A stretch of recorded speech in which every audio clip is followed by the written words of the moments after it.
Madilim na sikreto ang pasan ng isang dalagang janitress. Bata pa lamang siya nang ilibing ng buhay ng sariling pamilya. At mula noon ay tinakasan niya ang lahat. Sa bawat pagwalis ng sahig sa kumpanya, dala niya ang sumpa ng nakaraan. Sumpang sinasabing magpapabagsak sa sino mang magmamahal sa kanya. Ngunit isang gabi, natuklasan ng isang makapangyarihang CEO ang kanyang kakaibang talino. At mula noon, gabi-gabi na siyang tinatawag nitong Lucky Charm. Gabi-gabing inibig ng CEO ang janitress. Hanggang sa pinahanap na lang ito nang hindi na pumasok. Paano kung konektado pala siya sa pamilyang nagtangkang ilibing ng buhay sa kanya? Bago ka pa lang sa channel neto, ibang kwento ni Ate Jane, istorya mo, ikwento mo. Huwag kalimutang pindutin ang notification bell at subscribe button.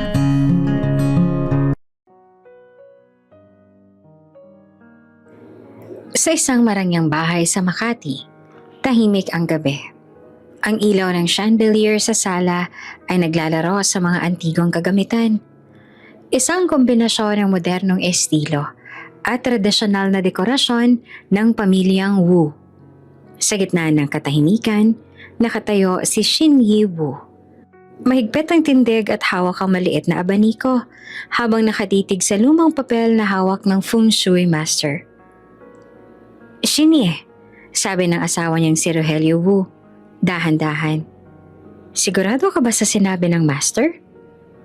Si Shin matanda na. May pilik na matibay na buhok na itim pa rin sa kabila ng kanyang edad at kilala sa pagiging mahigpit sa tradisyon. Sabi ng master, Rogelio, hindi ito basta babala. Ang unang anak na babae daw, magdadala ng sumpa sa pamilya, kamalasan hanggang sa kamatayan. Naramdaman ni Rogelio ang bigat ng mga salita. Pinisil niya ang kamay ng asawa, pero hindi ito pumayag na lumuha. Alam mo na mahalaga sa akin ang pamilya. Ngunit, anak ba natin o sumpa ang pipiliin natin? Tahimik si Shinny. Tinitingnan ng kandila sa altar habang inuulit sa isip ang sinabi ng master.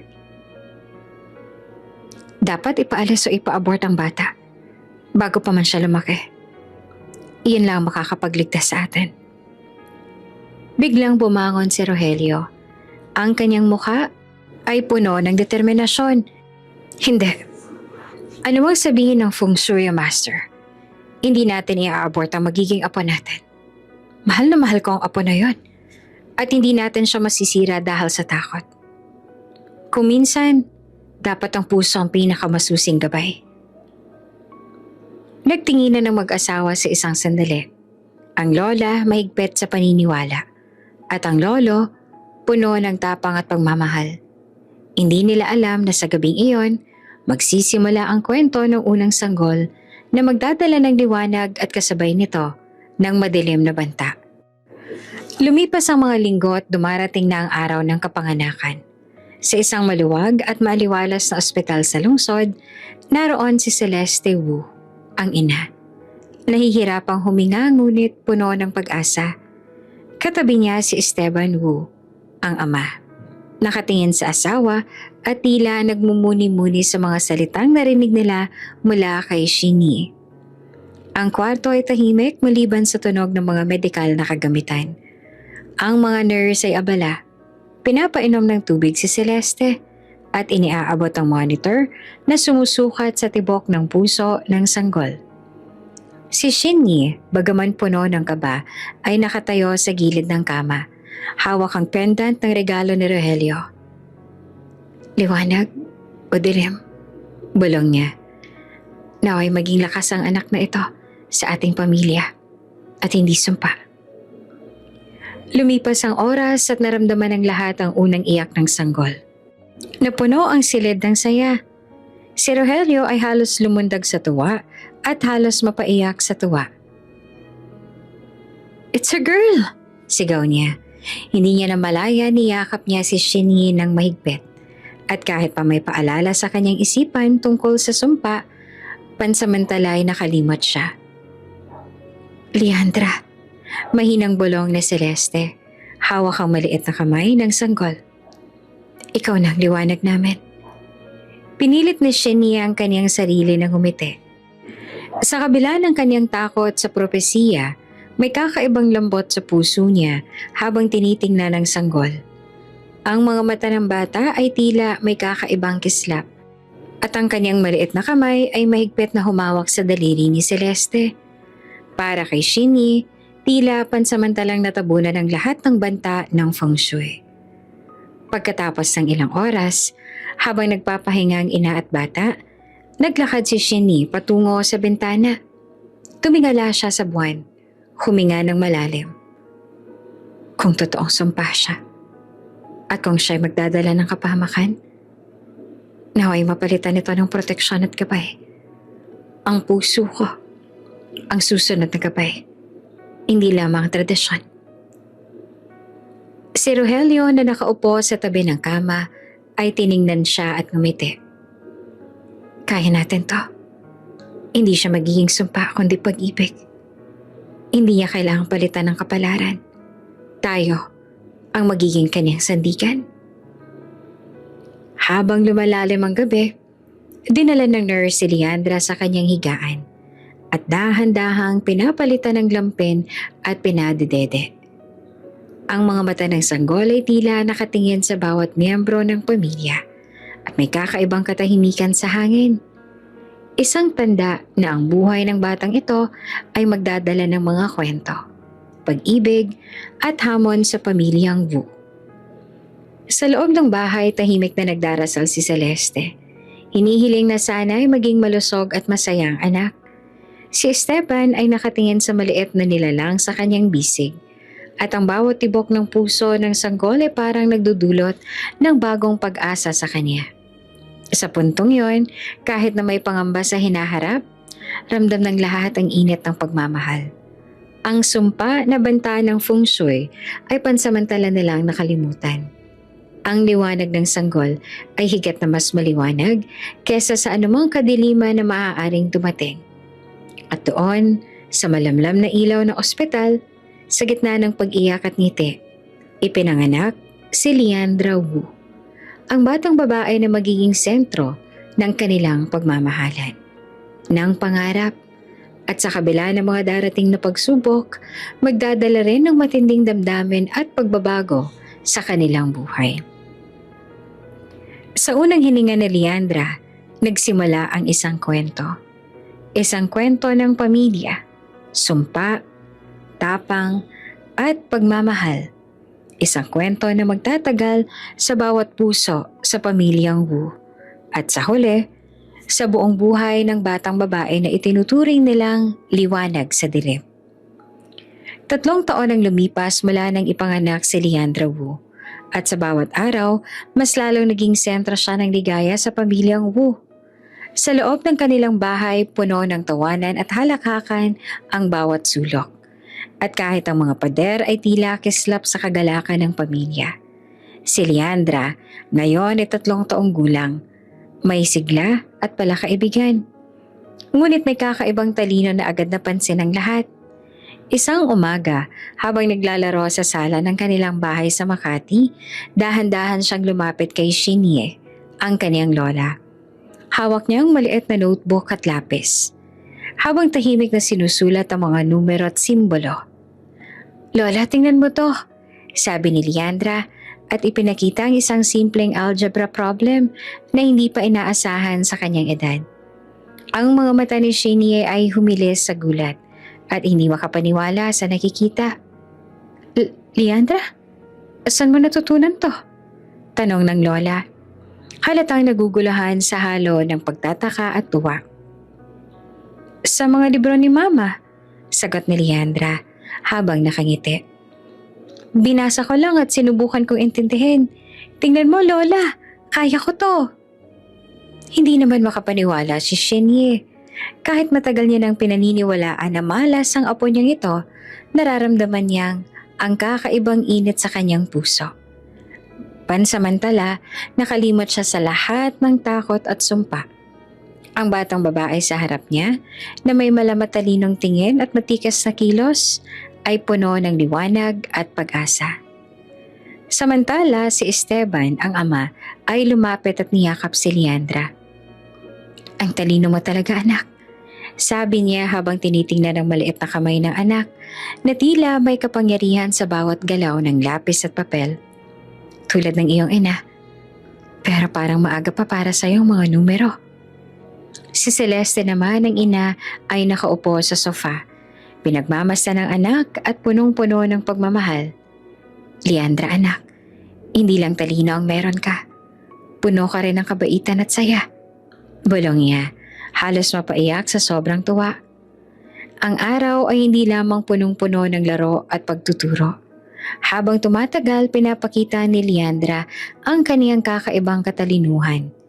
Nakakasulat na siya ng simpleng pangungusap at nakakapagbasa ng mga aklat para sa mas nakakatanda. Sa isang eksena, dinala ni Rogelio ang lolo, ang isang lumang board game na may mga numero at simpleng problema sa matematika. "Leandra, kaya mo ba ito?" tanong niya habang pinapakita ang board. "Tingnan natin, lolo," sagot ng bata. Hindi nagtagal, isa-isang inalis ni Leandra ang mga numero sa tamang posisyon at nagbigay ng solusyon sa bawat problema. Ang mata ni Rogelio ay napuno ng pagmamalaki. "Ang apo ko," bulong niya sa sarili. "May talino at pusong taglay." Sa kabila ng lahat, hindi nawala sa isip ni Shinye ang paunang babala ng Feng Shui Master. Ngunit sa ngayon, tila pansamantalang napawi ang takot. Habang nakatingin sa kanyang apo, napansin niyang may kakaibang kislap sa mata ni Leandra. Isang liwanag na nagdudulot ng init sa puso kahit may banta sa hinaharap. Lumapit si Shinny at hinaplos ang buhok ni Leandra.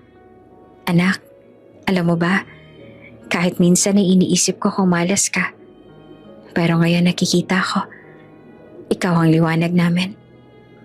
Tumango si Leandra at ngumiti. Hindi lubos na nauunawaan ang bigat ng sinasabi ng lola. Ngunit ramdam niya ang pagmamahal ng pagkalinga sa bawat salita. Sa puntong yon, para kay Leandra, simpleng laro at pagtuklas sa mundo ang mahalaga at hindi ang mga komplikadong propesiya. Sa hapagkainan, habang kumakain ng kanilang paboritong adobo at sinangag, patuloy ang pagtuturo ng mga magulang. "Leandra, anak, ito ang tawag sa simpleng division. Tingnan mo, kung meron kang 10 mansanas, hahatiin mo sa 5 tao." Paliwanag ni Esteban. Oo, kaya ko po," sagot ni Leandra. At dali-daling inilagay ang bawat mansanas sa kanyang maliliit na plato. Maayos na pinaghati. Nakangiti naman si Celeste at niyakap ang anak. "Ang galing mo talaga, anak," sabi niya. "Parang maliit na guro na." Sa kabilang silid, si Shinny at Rogelio naman ay nagmasid. Halatang napuno ng pagmamalaki. "Pansamantala, nakalimot ako sa lahat ng sumpa," bulong ni Shinny. Nakatingin sa batang naglalaro at nag-aaral ng walang pagod. "Ang apo na ito, Leandra, ang liwanag ng tahanan." Habang lumalalim ang hapon at nagsisimulang magbadya ang paglubog ng araw, si Leandra ay tumakbo sa hardin kasama ang kanyang maliit na aso. Tumigil siya sandali at tumingin sa mga bulaklak na namukadkad. "Ang ganda po ng mundo," bulong niya sa sarili. Sa murang edad, naramdaman niya ang saya, pag-asa at pagmamahal. Isang kombinasyon na magpapatibay sa kanya sa darating na mga pagsubok. Sa gabi bago matulog, habang hawak ni Leandra ang kanyang paboritong libro, nakita siya ni Shinny at napangiti. "Kung totoong malas ka, anak," bulong niya sa sarili. "Hindi ito halata ngayon. Para sa amin, ikaw ang pinakamagandang regalo." At doon natapos ang araw ng batang prodigy. Isang araw na puno ng tawa, pagtuturo, pagmamahal. Isang simula ng kwento kung paanong magiging ilaw si Leandra sa tahanan, sa kabila ng banta ng sumpa na minsang binalak ang buhay niya. 5 taon na si Leandra. Ang dating masigla at masayang pamilya Wu ay unti-unting nakaramdam ng bigat sa hangin. Hindi dahil sa bata, kundi dahil sa sunod-sunod na kamalasan na dumating sa kanilang negosyo at buhay. Isang hapon habang nagkakape si Esteban sa kanyang opisina, tumingin siya sa monitor at napansin ang malalaking pagbabago sa stock market. Ang kumpanya niya na dating maayos ang kita ay unti-unting nalulugi. Ang mga numero sa screen ay tila nagbabadya ng kasawiang palad. Hindi to pwedeng mangyari, sabi niya sa sarili habang hawak ang ulo. Samantala, sa kabilang silid si Shinyi naman ay abala sa pagsusuri ng ledger ng kanyang negosyo. Ang dating masagana at maayos sa trading house ay unti-unting humina. Ano ba to? Sunod-sunod na kamalasan. Bulong niya sa sarili. Ang mga kamay ay nanginginig sa galit at kaba. Tumigil siya sandali, huminga ng malalim, at tumawag sa isang feng shui master na matagal niyang pinagkakatiwalaan. Master, kailangan ko po ng payo ninyo. Simula ni Shinyi na puno ng pangamba. Si Leandra bata pa, ngunit parang dala niya sunod-sunod na malas. Ano po bang dapat namin gawin? Tahimik na nakinig ang master at pagkatapos ay ibinulalas ang hatol na ikinabigla ni Shinyi. Ang batang Leandra, ang sanhe nagsumpa. Kung nais ninyong mawala ang kamalasan at maibalik ang balanse, kailangan siyang ilibing ng buhay. Iyan ang tanging paraan. Ang mga salita ay parang kidlat sa dilim ng bahay Wu.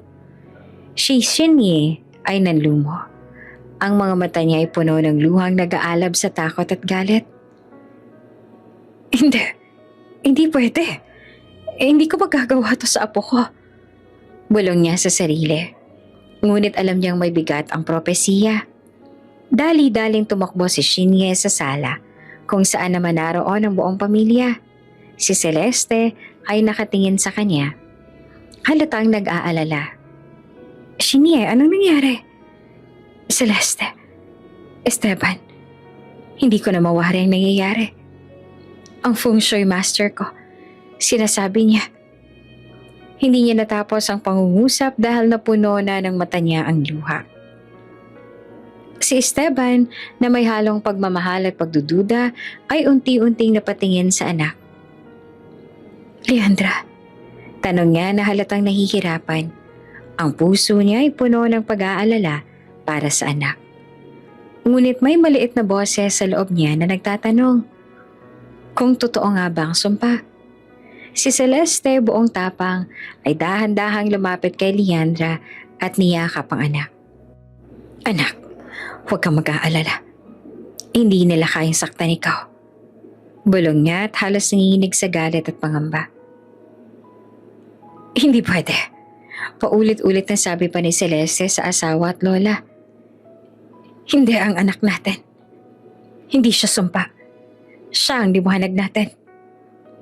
Ngunit si Shinye na matagal nang naniniwala sa feng shui ay hindi mapakali. Celeste, naiintindihan ko ang nararamdaman mo. Pero kung tama ang sabi ng master, kung hindi natin susundin, mas marami pang kamalasan ang darating. Ang batang pinagmumula ng lahat ng sunod-sunod na malas. Tingnan mo, Esteban. Ang kumpanya mo, bumagsak ang trade stocks. At ang negosyo ko rin ay humihina. Napatingin si Esteban sa screen at ramdam niya ang bigat ng bawat numero. Ang kanyang puso ay naguguluhan. Pag-ibig sa anak at takot sa sumpa na tila dumarating. Hindi niya gustong maniwala, ngunit hindi rin niya maalis sa isip ang sunod-sunod na malas na tila hindi na simpleng coincidence. Si Leandra, bagamat bata pa ay tila ramdam ang tensyon sa paligid. Tumakbo siya sa dibdib ni Celeste at niyakap ang ina. Mama, okay lang po ba ako? Tanong niya, may halong takot sa tono. Oo anak, lagi kang ligtas. Sagot ni Celeste, hinahaplos ang buhok ng bata. Walang mangyayari sa'yo, basta't nandito ako. Si Shinye habang nakatitig sa apo ay nahirapang lumaban sa sariling damdamin. Mahal niya ang apo, ngunit dala ng matagal na paniniwala, ramdam niya ang banta. Leandra, sana'y maintindihan mo. Bulong niya at halos mapaiyak sa bigat ang desisyon na kailangang pag-isipan. Habang lumalalim ang gabi, ang pamilya Wu ay nagtitipon sa sala. Ang dating masayang tawanan ay napalitan ng tahimik na tensyon at pangamba. Ang sumpa na dati malabong babala ay tila nagiging malinaw sa bawat sulok ng bahay. Sa bawat numero ng stock report, sa bawat pagkawala ng kita, at sa bawat hindi inaasahang problema. Si Celeste, buong tapang, ay naninindigan. Hindi ko papayagan na saktan natin ang anak natin. Si Leandra hindi malas. Siya ay biyaya. Liwanag ng tahanan natin. At hindi ko papayagan na mawala siya dahil sa takot. Si Esteban ay napatingin sa kanyang asawa. Ramdam ang bigat ng sitwasyon. Ang puso niya ay naguguluhan. Pag-ibig, pangamba, at pagdududa. Ngunit sa bawat yakap ni Celeste kay Leandra, unti-unti siyang naaalala na minsan ang puso at pagmamahal ang mas malakas kesa sa anumang takot o sumpa. At doon nagsimula ang 5 taong buhay ni Leandra na puno ng liwanag ngunit sabay rin ng madidilim na banta. Ang sunod-sunod na kamalasan ay tila simula pa lamang. Ang simula ng sumpa na magtatakda sa darating na mga hamon sa kanilang pamilya. 7 taon na si Leandra nang ipinanganak ang bunsong kapatid na si Hiro. Sa unang sandali nang makita ng pamilyang maliit na sanggol na puno ng tuwa ang buong bahay, ang halakhakan at ngiti ay umalinsunod sa bawat sulok. At si Leandra ay sobrang interesado sa bagong miyembro ng pamilya. Leandra, ito ang kapatid mo, sabi ni Celeste habang hawak si Hiro. Alagaan mo siya, ha? Opo, Mama, sagot naman ng bata. Ang mga mata ay kumikislap sa excitement. Hinawakan niya ang maliit na kamay ni Hiro at sa unang pagkakataon, damang-dama niya ang pagiging ate. Ngunit sa isang iglap, nagbago ang lahat. Nang unang beses na tuluyang hinawakan ni Leandra ang sanggol, bigla itong humina.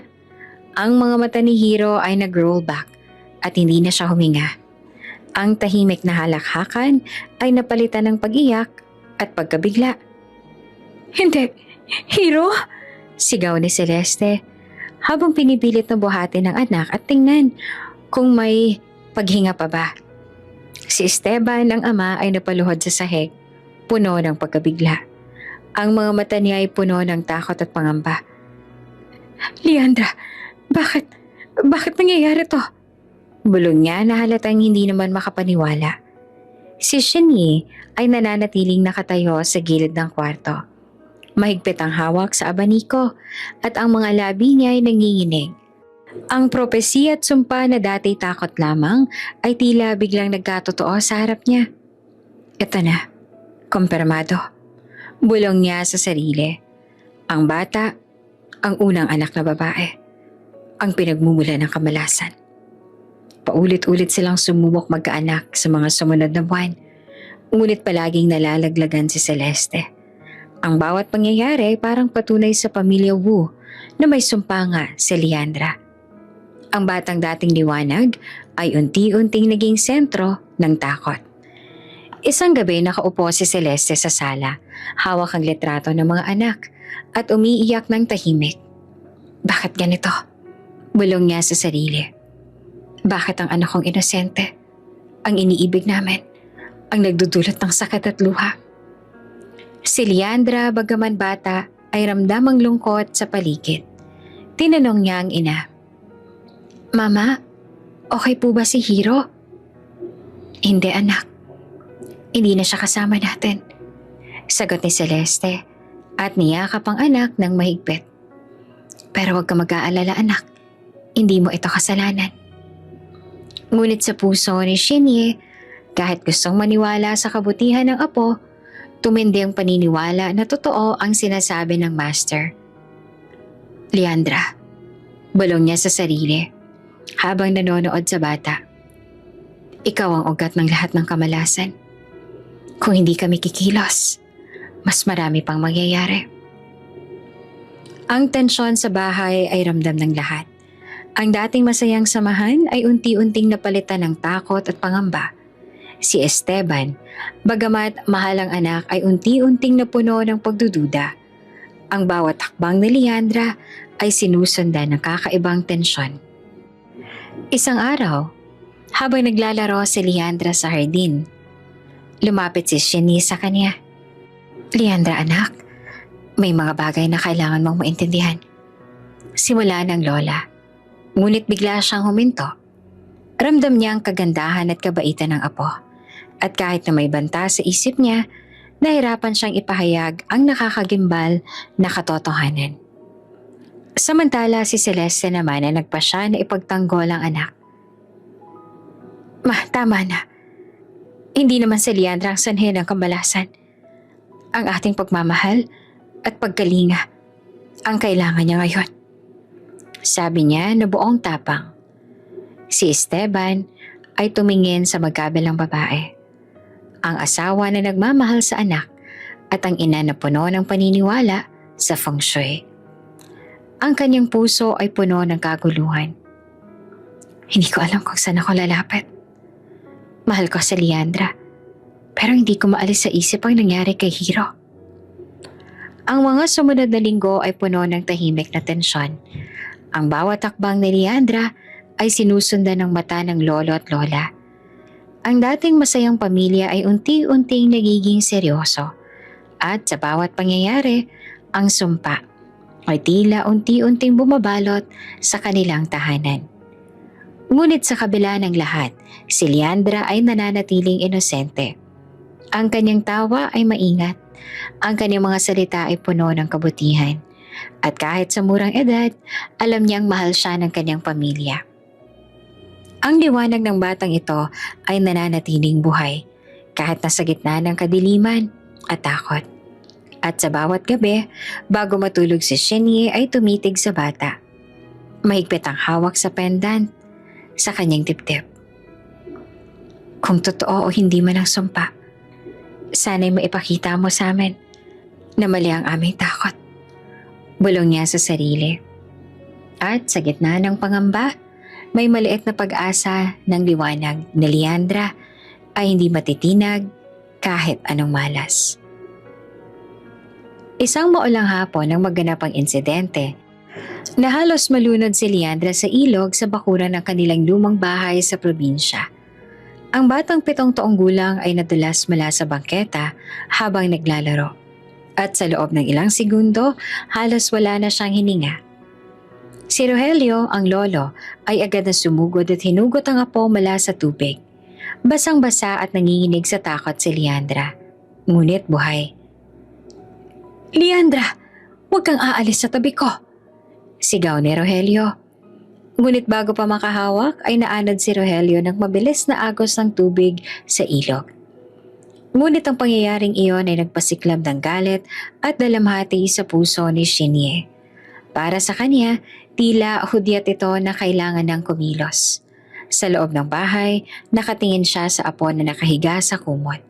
At ang malamlam niyang mata ay nagpakita ng malamig na determinasyon. Dapat matapos na ito. Kailangan tapusin ang sumpa. Bulong niya sa sarili.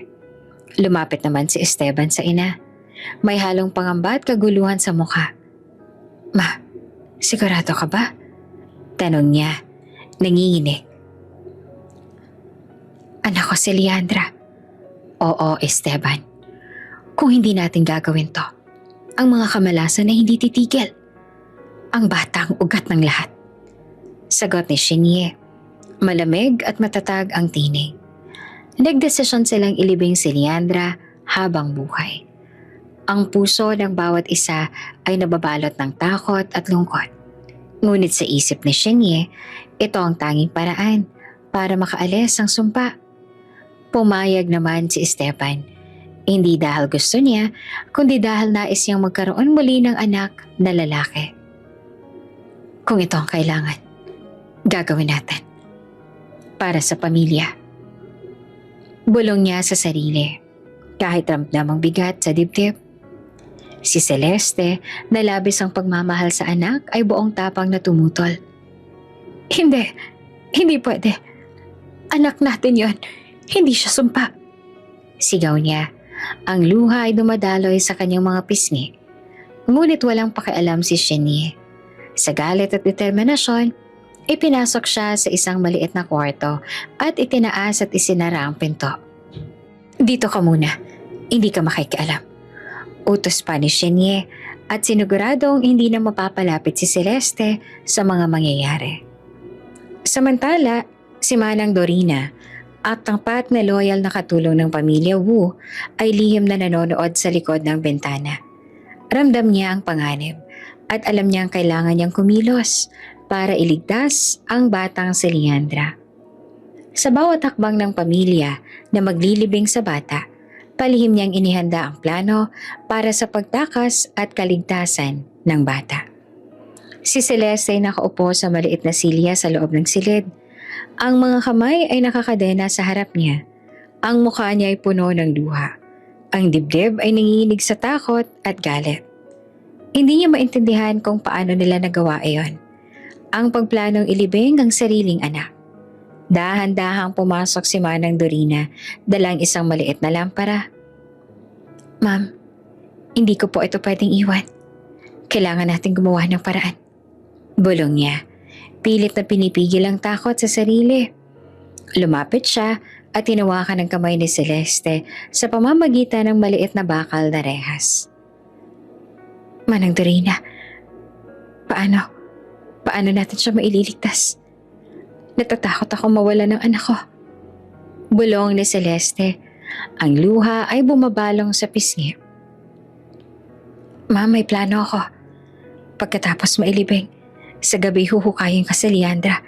Ako nang bahala sa lahat. Pero kailangan ko ng tulong mo. Paliwanag ni Manang Dorina. Matatag ang tinig. Si Celeste naman ay tumango. Bagaman nanginginig sa kaba. Sige, gagawin natin. Kailangan niyang mabuhay. Hindi ko hahayaan ang anak ko na malagay sa panganib. Wika niya. At sa puso niya, nagpasya na siyang susuporta sa lihim na plano ng katulong. Sa ilalim ng malakas na ulan, dinala ni Shenie si Leandra sa malapit na sementadong hukay. Basang-basa ang buhok ng bata. Nanginginig at hindi lubos sa maunawaan kung ano ang nangyayari. Lola? Bulong ng bata. Halos hindi marinig dahil sa hangin at ulan. Ano pong nangyayari? Ang mga saksi sa paligid ay ang iba pang miyembro ng pamilya. Lahat ay tahimik at puno ng tensyon. Ang bawat hakbang ay mabigat at ang lamig ng ulan ay tila pumipigil sa init ng damdamin. Sa loob ng bahay nakatayo si Shenie sa bintana at nakatibin sa hukay. Ang mga mata ay puno ng takot. Anak ko, sana iligtas ka. Bulong niya sa dilim. Kahit hindi niya alam kung ano ang kinalabasan. Malamig ang gabi nang dumating ang huling utos si Celeste kay Manang Dorina. Huwag mong pababayaan si Leandra. Kailangan niyang mabuhay. Kahit na anong mangyari. Dala mo ang lahat ng magagamit niya sa pagtakas. Wika niya. Ang mga mata ay puno ng luha at pangamba. Si Dorina, ang matapat na katulong ng pamilya, ay tumango. Ramdam ang bigat ng sitwasyon. Alam niyang hindi pwedeng magtagal sa lugar na iyon. Bawat minuto ay maaaring magdala ng panganib kay Leandra. Pinaghandaan niya ang lahat. Dala ang maliit na pala, isang lumang bag at mga alahas na iniabot ni Celeste. Huwag kang matakot anak, ililigtas kita. Bulong niya sa batang si Leandra habang iniaabot ang maliit na kamay nito sa kanyang palad. Sa ilalim ng dilim at malakas sa ulan, hinukay nila ang maliit na hukay kung saan inilibing si Leandra. At sa tulong ng mga kamay ni Dorina, nailigtas ang bata. Basang-basa at nanginginig si Leandra, ngunit ramdam niya ang tapang ng katulong sa bawat hakbang. Manang Dorina, saan po tayo pupunta? Tanong niya, may halong takot at kuryosidad. Sa ligtas na lugar anak, walang ibang makakaalam kung saan. Sagot ni Dorina. habang mabilis silang nagtatago sa mga puno at mabatong daan patungo sa bundok. Dala-dala rin niya ang mga alahas ni Leandra, maliit na gintong kwentas at pulseras bilang pinansyal na proteksyon sa kanilang pagtakas. Matapos ang ilang oras ng paglalakad, nakarating sila sa isang maliit na kubo sa gilid ng bundok. Ang lugar ay tahimik, malayo sa mata ng mundo. Doon, binago ni Dorina ang pangalan ni Leandra. Mula ngayon, ikaw na ay si Liana. Walang makakaalam ng totoong pangalan mo. Wika niya habang tinuturo sa bata ang bagong pangalan. Sa mga sumunod na taon, lumaki si Liana sa bundok kasama si Dorina.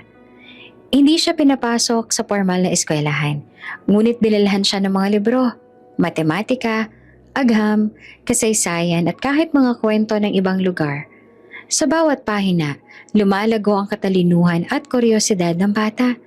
Natututunan niya magbasa at magsulat ang maayos. At sa murang edad, alam niya na ang konsepto ng algebra at simpleng calculus. Sa bawat umaga, si Dorina ay naghahanda naman ng simpleng almusal. At pagkatapos ay nagtuturo kay Liana sa ilalim ng dilim ng malaking puno. Liana, tandaan mo, ang kaalaman ay ang tanging sandata mo sa mundo. Paliwanag ni Dorina habang itinuturo ang mga numero sa lumang notebook. Sa kabila ng lungkot at pangungulila sa pamilya, natutunan ni Liana na maging matatag. Ang bundok ay naging tahanan niya at ang kalikasan ang kaniyang kasama. Ang mga hayop at halaman ay nagbibigay sa kanya ng kaalaman at saya. Tuwing may araw na maliwanag, naglalaro siya sa mga bates, nagmamasid sa tubig at natututo ng mga pattern sa paligid. Isang uri ng calculus ng kalikasan sa murang edad. Ngunit sa bawat gabi, may malalalim na tanong sa puso ni Liana. Nasaan kaya sina mama at papa? Nasaan ang pamilya ko? Tanong niya sa sarili habang nakahiga sa lumang panig sa tabi ni Dorina. Hindi niya lubos na naiintindihan ang mga pangyayari noon. Ngunit ramdam niya ang pagmamahal at seguridad ng katulong. Si Dorina naman ay laging naniniwala sa pangarap ng bata. Huwag kang matakot, anak. Ang buhay mo ay mahalaga. Darating ang panahon na malalaman mo ang katotohanan at magtatagumpay ka. Sabi niya at inayos ang buhok ni Liana at inayos rin ang kumot nito. Dahil sa mga libro at pagtuturo ni Dorina, si Liana ay naging batang maalam, masigasig at may pangarap. Natutunan niya kung paanong harapin ang mga problema kahit na mailap sa tao. Kahit wala siyang kaalaman sa modernong lungsod o teknolohiya noon, ang kanyang katalinuhan at talino ay lumalago. Tuwing umuulan, naririnig niya ang mga tunog ng kalikasan at doon niya natutunan ang mga pattern sa hangin, tubig at lupa. Unti-unti lumalakas ang kanyang determinasyon na balang araw matutuklasan niya ang totoong mundo at ang kanyang pamilya. Ang mga alahas na iniwan ni Celeste ay naging simbolo ng pag-asa na sa tamang panahon ay magagamit niya. Sa loob ng simpleng kubo, si Liana ay naging bata na puno ng pangarap. Ang kanyang murang puso ay puno ng katalinuhan at pananabik sa hinaharap. Ang bundok, bagamat mailap at malayo sa mundo, ay naging lugar kung saan siya natutong lumaban para sa kanyang buhay at kinabukasan. Sa bawat pahina ng libro, sa bawat hakbang sa gubat, at sa bawat kwento ni Dorina, natutunan ni Liana na kahit mailap sa tao, maaari siyang mabuhay ng may tapang at pangarap. Ang batang janitress sa hinaharap ay nagsisimula ng bumuo ng sarili niyang mundo. Isang mundo ng katalinuhan, tapang at pangarap. Handa sa darating na hamon. Malamig ang tahimik ng silid kung saan nakahiga si Dorina. Ang kanyang katawan ay nanginginig sa sakit at ang bawat paghinga ay halata ang hirap. Si Leandra ngayon ay 12 taong gulang na, nakaupo sa tabi niya. Hawak ang kamay ng tanging taong nag-aalaga sa kanya sa buong buhay. Leandra, anak, may huling bilin ako sa iyo. Bulong ni Dorina. Ang tinig niya ay nanginginig ngunit puno ng pagmamahal. Hinawakan niya ng mahigpit ang kamay ng dalaga. Ramdam ang init kahit pa may lamig sa paligid. Umiyak si Leandra. Manang Dorina, please. Huwag mo po akong iwan. Tumigil si Leandra sa pag-iyak. Nanginginig ang boses. Alam niyang malapit nang mawala ang matandang babae na nagpakita sa kanya ng mundo. Leandra, huwag kang iibig si Inchik. Wika ni Dorina. Pinipilit na magpakatatag sa kabila ng kanyang pagod.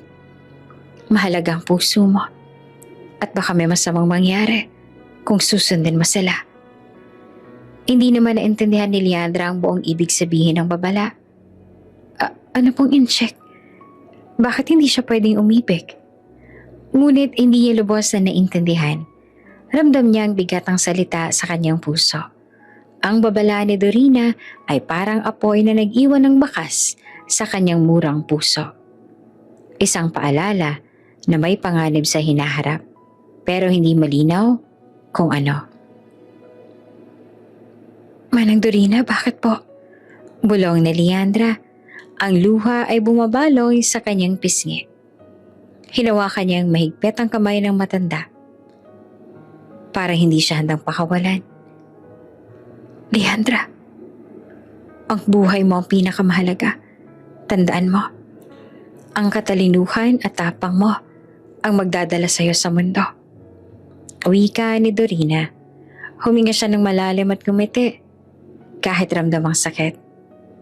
Ngayon, kailangan mo nang magpatuloy, magpakatatag at hanapin ang sariling kapalaran. Ang mga mata ni Leandra ay puno ng luha. Hindi ko po kayo mawala kayo. Iniyakan niya ng labis. Nanginginig ang buong katawan. Anak, kailangan mong mabuhay para sa sarili mo. Para sa lahat ng magagawa mo. Sagot pa ni Dorina. Ang tinig ay napakatinig ngunit puno ng pangunawa. Ngayon, ako'y magpapahinga. At sa oras na mawala ako, kailangan mong maglakbay. Bumaba ng bundok at subukin ang iyong kapalaran sa syudad. Ilang sandali lang napansin ni Leandra na humina ng kamay ni Dorina. Ang huling hininga ng matanda ay dumaan sa kanyang pandinig. Nilapitan siya ng lamig ng kamatayan. At sa kabila ng takot, ramdam niya ang init ng pagmamahal na iniwan sa kanya. Lumubog sa lupa ang katawan ni Dorina. At ang mundo ni Leandra ay biglang naupo ng katahimikan. Ang tanging tunog ay ang hangin sa bundok. Ang mga dahon na hinahaplos ng hangin at ang kanyang sariling hininga na parang walang katapusan. Naupo naman si Leandra sa tabi ng katawan ni Dorina. Hindi makaalis ang tingin sa mukha ng tanging taong nagbibigay sa kanya ng pagmamahal at gabay. Ang bundok na noon ay naging tahanan niya. Ngayon ay tila isang kulungan ng lungkot. Ang murang puso niya ay puno ng pangungulila, takot at tanong sa kung ano ang susunod na hakbang. Matapos ang ilang oras, sumakbang siya palabas ng maliit na kubo. Ang ulan ay humupa at ang mga ulap sa langit ay unti-unting naglalaho.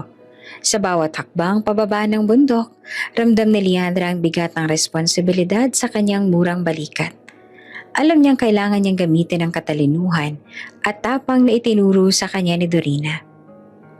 Leandra anak, huwag kang matakot. Bulong niya sa sarili, pinipilit na palakasin ang loob. Ang bundok ay puno ng alaala. Ang bawat libro, bawat turo, at bawat kwento ni Dorina ay naging gabay niya. Sa unang pagkakataon, naisip niya na kailangan niyang lisanin ang bundok. Hindi lamang upang matuklasan ang mundo, kundi upang subukin ang kanyang sariling kapalaran. Ang lungsod ay puno ng panganib, ngunit ramdam niya ang tapang na ipapakita sa bawat hakbang. Bago tuluyang bumaba, huling tumingin si Leandra sa kubo. Paalam, Manang Dorina. Salamat sa lahat. Pangako, gagawin ko ang lahat ko para maging matatag. Bulong niya. Ang luha ay bumabalong sa pisngi. Sa puso niya, ang pangarap at aral na iniwan ni Dorina ay nagsilbing ilaw sa dilim ng kanyang bagong simula.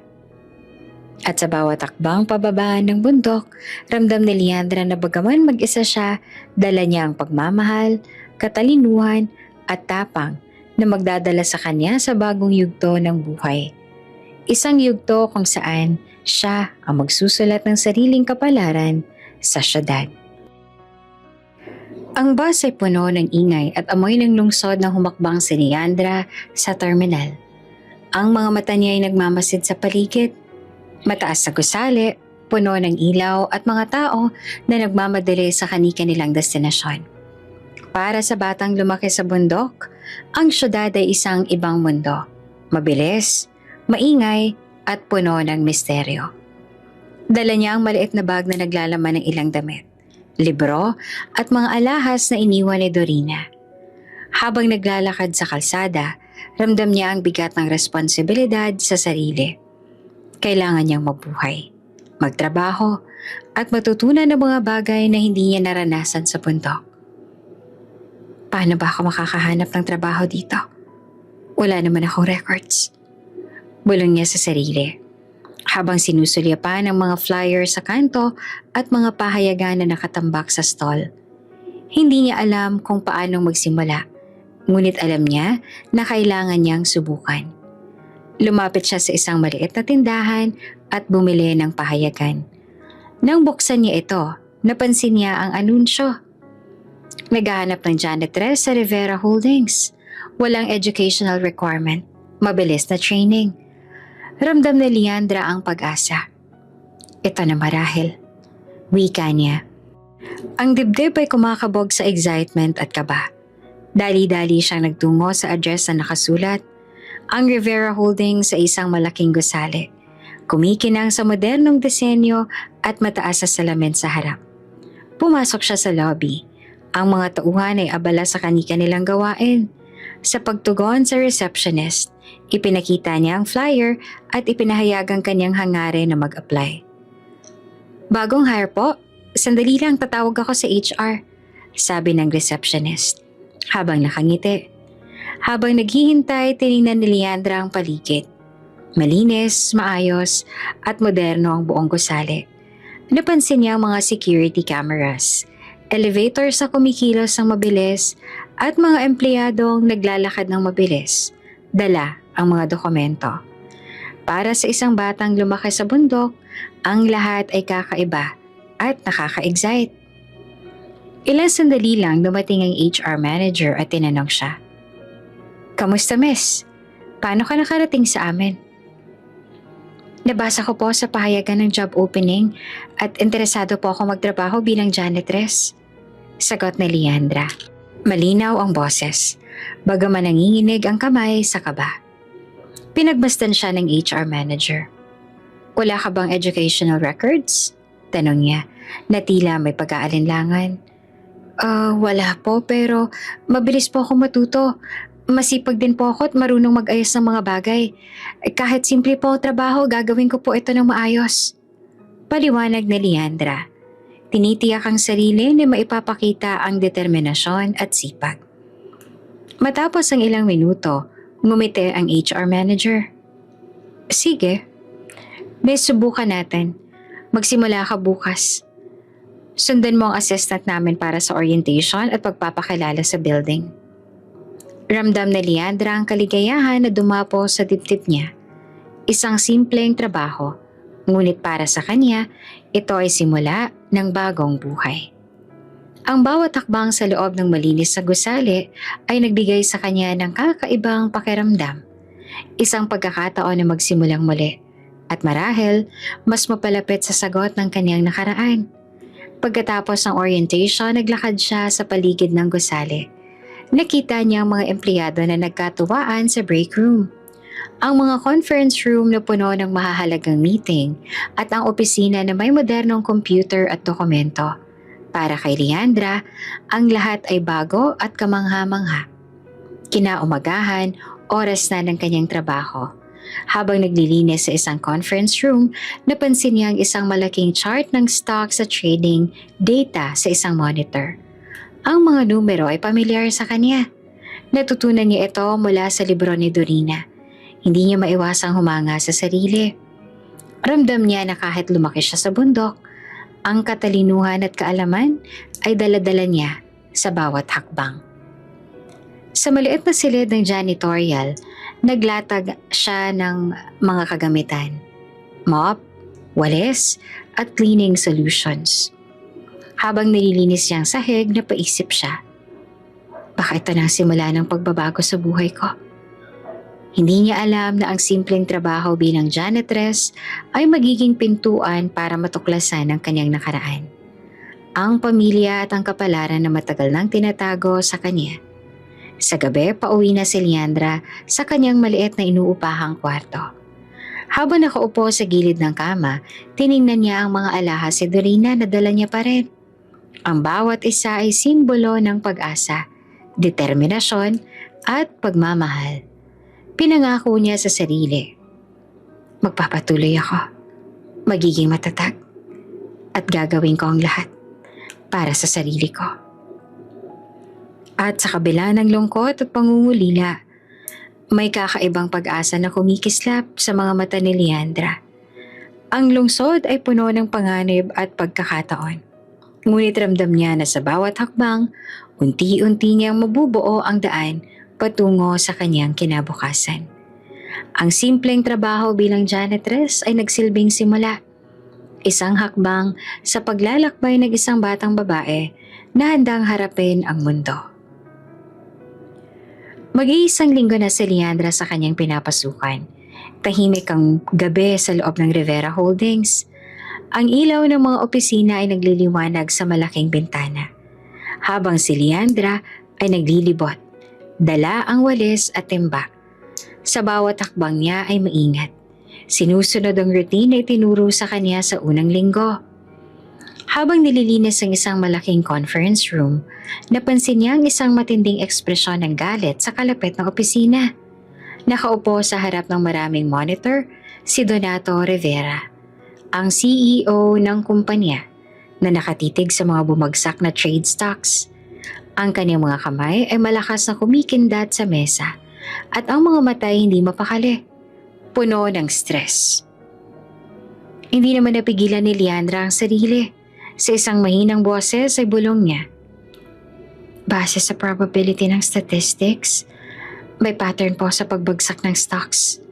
Kung titignan natin ang trend sa nakaraang linggo, pwede natin mapredict kung saan pupunta ang market bukas.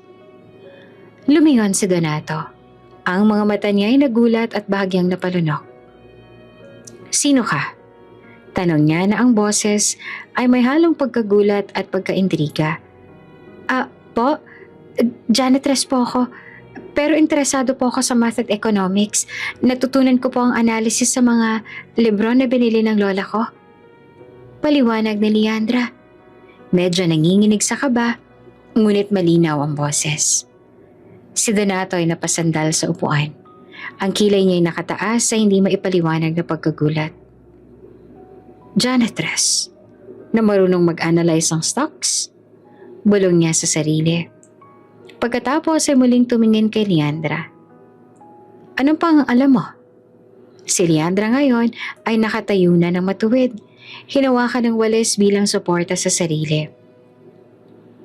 Marunong po ako ng basic calculus, algebra at probability.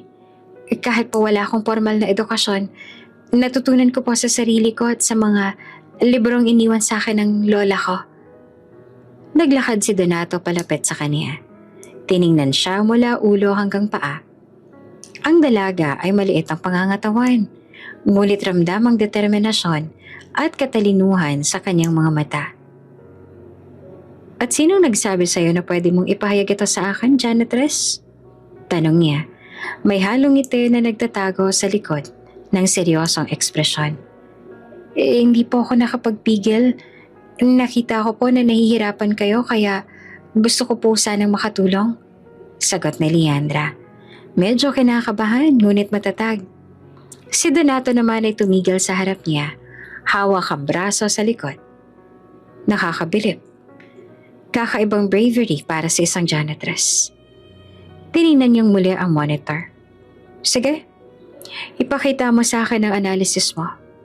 Kung tama ka, baka mas marami tayong matututunan sa'yo. Si Leandra naman ay ngumiti, hindi dahil sa papuri, kundi dahil sa pagkakataong maipakita ang kaniyang kaalaman. Dahan-dahan niyang inilatag ang kanyang interpretation sa mga graphs, numerical patterns, at statistical trends.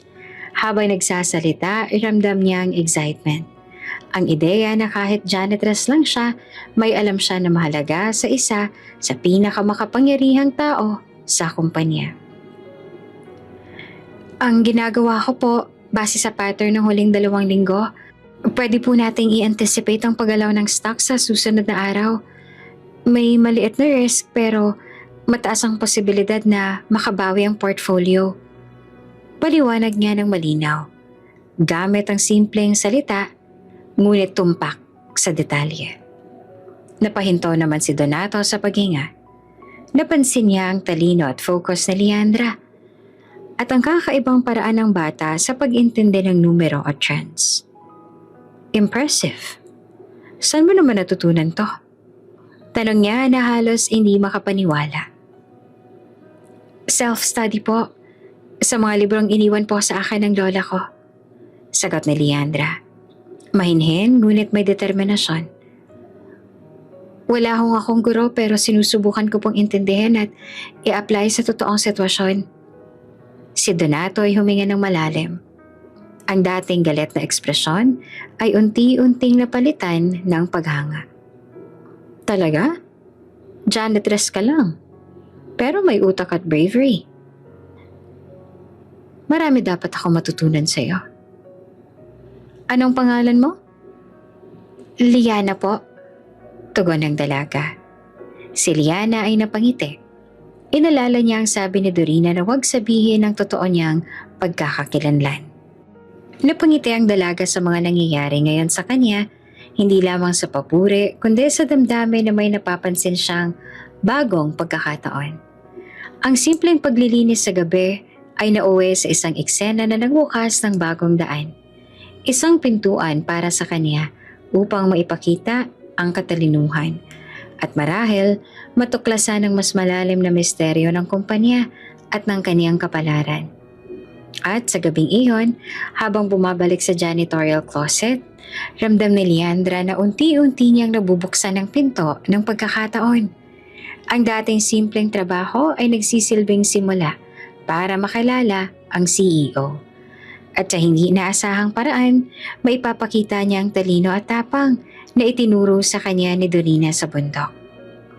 Lumipas ang ilang linggo mula ng unang gabing nakilala ni Leandra si Donato, ang simpleng janitorial shift ay nagbago na. Hindi lamang dahil sa trabaho, kundi dahil sa pagkakataong makatulong sa isang tao na dati malayo sa kanyang mundo. Gabi-gabi matapos ang kanyang regular shift, tinatawag siya ni Donato sa executive office. Ang ilaw ng opisina ay mahina, ngunit malinaw ang mga screen ng computer. Punong-puno ng graphs, trading data, at projections. Liana, simula ni Donato isang gabi. Pansinin mo to. Base sa analysis mo kahapon, tamang intuition mo sa pattern ng stocks. Gusto kong tulungan mo akong i-forecast ang market para sa susunod na linggo. Nakangiti naman si Leandra, kahit bahagyang kinakabahan. Opo sir, tignan po natin ang trends at probabilities. Habang inaayos niya ang mga numero, ramdam niya ang init ng pagtingin ni Donato. Hindi lamang bilang boss, kundi parang may paghanga sa kanyang talino. Habang pinapaliwanag ni Leandra ang kanyang analysis, nagulat siya sa dami ng tanong ni Donato. Paano mo nakuha ang correlation dito? At anong epekto ng bagong policy sa performance ng stock? Base po sa pattern ng market at historical data, pati na rin sa behavior ng investors, pwede po nating i-predict ang magiging galaw. Kung gagawin po natin ang strategy na to, mataas ang posibilidad na tumaas ang profit. Sagot ni Leandra. Malinaw at maingat sa bawat salita. Nagulat si Donato sa linaw at tapang ng dalaga sa pagpapaliwanag. Sa kanyang isip, Baka nga ito ang lucky charm ng kumpanya. Simula nang pumasok siya, sunod-sunod na ang swerte. Ang dami ng projects na dati nahihirapan silang tapusin. Ngayon ay mabilis na at mas maayos na dahil sa insight ni Leandra. Talaga namang kahanga-hanga ka, Leandra. Wika ni Donato. Ang boses ay puno ng paghanga. Hindi ko akalain na isang janitress lang ang may ganitong katalinuhan. Ngumiti si Leandra, bahagyang nahiya. Salamat po, sir. Nais ko lang po makatulong kahit papaano. Habang nagpapatuloy ang gabi, ramdam ni Leandra ang kakaibang tensyon. Hindi niya alam na unti-unti na siyang nagiging espesyal sa mata ng CEO. Ang bawat pagtitig na Donato sa kanya ay tila may kahulugan. Hindi lamang bilang empleyado kundi bilang isang taong may halaga sa kanya. Isang gabi, habang inaayos niya ang mga dokumento sa desk, napansin niya ang isang maliit na ngiti ni Donato. Yana, may bago akong pangalan para sa'yo. Wika niya. Ang tono ay may bahid ng biro ngunit seryoso sa kahulugan. Pangalan po? Usisa ni Leandra. Nagtaka sa kakaibang seriousness ng CEO. Lucky Charm, sagot ni Donato ng may ngiti. Simula nang pumasok ka sa kumpanya, parang may magic. Lahat ng problems natin, unti-unting nagiging manageable. Kaya ikaw na magiging lucky charm namin. Napangiti naman si Leandra. Hindi siya makapaniwala sa narinig. Ako po? Lucky charm? Tawa niya ng mahina, bahagyang nahihiya. Oo, totoo, sagot ni Donato. Ang mga mata niya ay hindi niya itinago ang paghanga at respeto. Pero hindi lang dahil sa swerte, kundi dahil sa talino, tapang at dedication mo. Kaya importante ka sa kumpanya. Habang nagtatrabaho, ramdam ni Leandra ang isang kakaibang init sa puso niya. Hindi lamang sa papuri, kundi sa paraan ng pagtitig at pakikinig ni Donato sa kanya. Ang simpleng pagtulong sa executive office ay nagbukas ng bagong pakiramdam, isang damdamin na hindi niya lubos na maintindihan. Sa mga sumunod na gabi, mas lumalim ang kanilang collaboration. Pinapaliwanag niya ang mga numerical trends, nagmumungkahi ng strategies at nagsusuri ng data. Si Donato, sa bawat gabing magkasama sila, ay lalong humahanga sa kanyang talino at tapang. Ngunit sa bawat pagkakataon, hindi alam ni Leandra ang damdamin ng CEO. Ang simpleng pagtutulungan ay unti-unting nagiging espesyal, hindi lamang sa trabaho, kundi sa personal na level. Sa isip ni Donato, ang dalagang ito ay higit pa sa lucky charm, isang taong maaaring maging mahalaga sa buhay niya. At sa bawat gabing nagtatapos, habang pauwi si Leandra sa maliit niyang kwarto, iniisip niya ang mga nangyari. Hindi niya alam na ang simpleng trabaho bilang janitress ay nagdala sa kanya sa isang mundo ng oportunidad, paghanga at unti-unting bagong damdamin na hindi niya inaasahan. Sa puso niya, ramdam ang excitement at kaba. Alam niyang may bagong yugto ng buhay na nagsisimula. Isang yugto kung saan siya, ang simpleng dalaga mula sa bundok, ay nagsisimulang makilala ang sarili. Ang kanyang talino at unti-unti ang mundo na kanyang tatahakin kasama si Donato Rivera. Liana, may dinner tayo mamaya. Tawag ni Donato sa kanya habang papalabas siya sa executive office. Investors dinner. Kailangan mong samahan ako. Napansin ni Leandra ang pagbabago sa tono ng boses ni Donato. Seryoso ngunit may bahid ng excitement.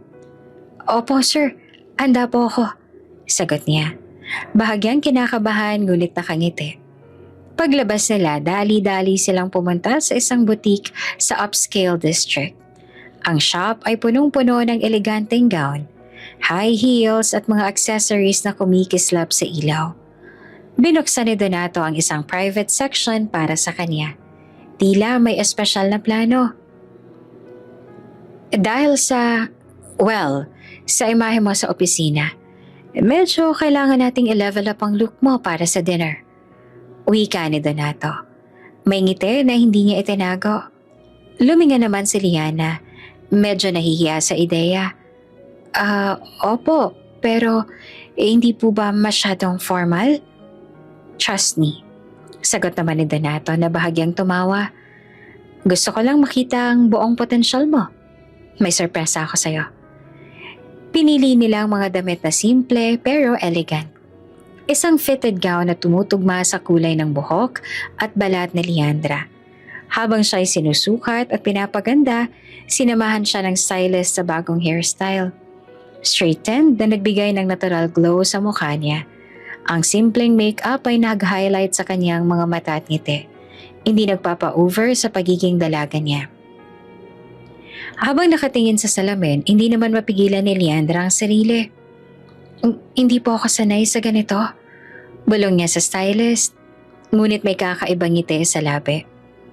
Liana, tingnan mo nga sarili mo. Wika ni Donato at lumapit sa kanya. Hindi lang ito tungkol sa fashion.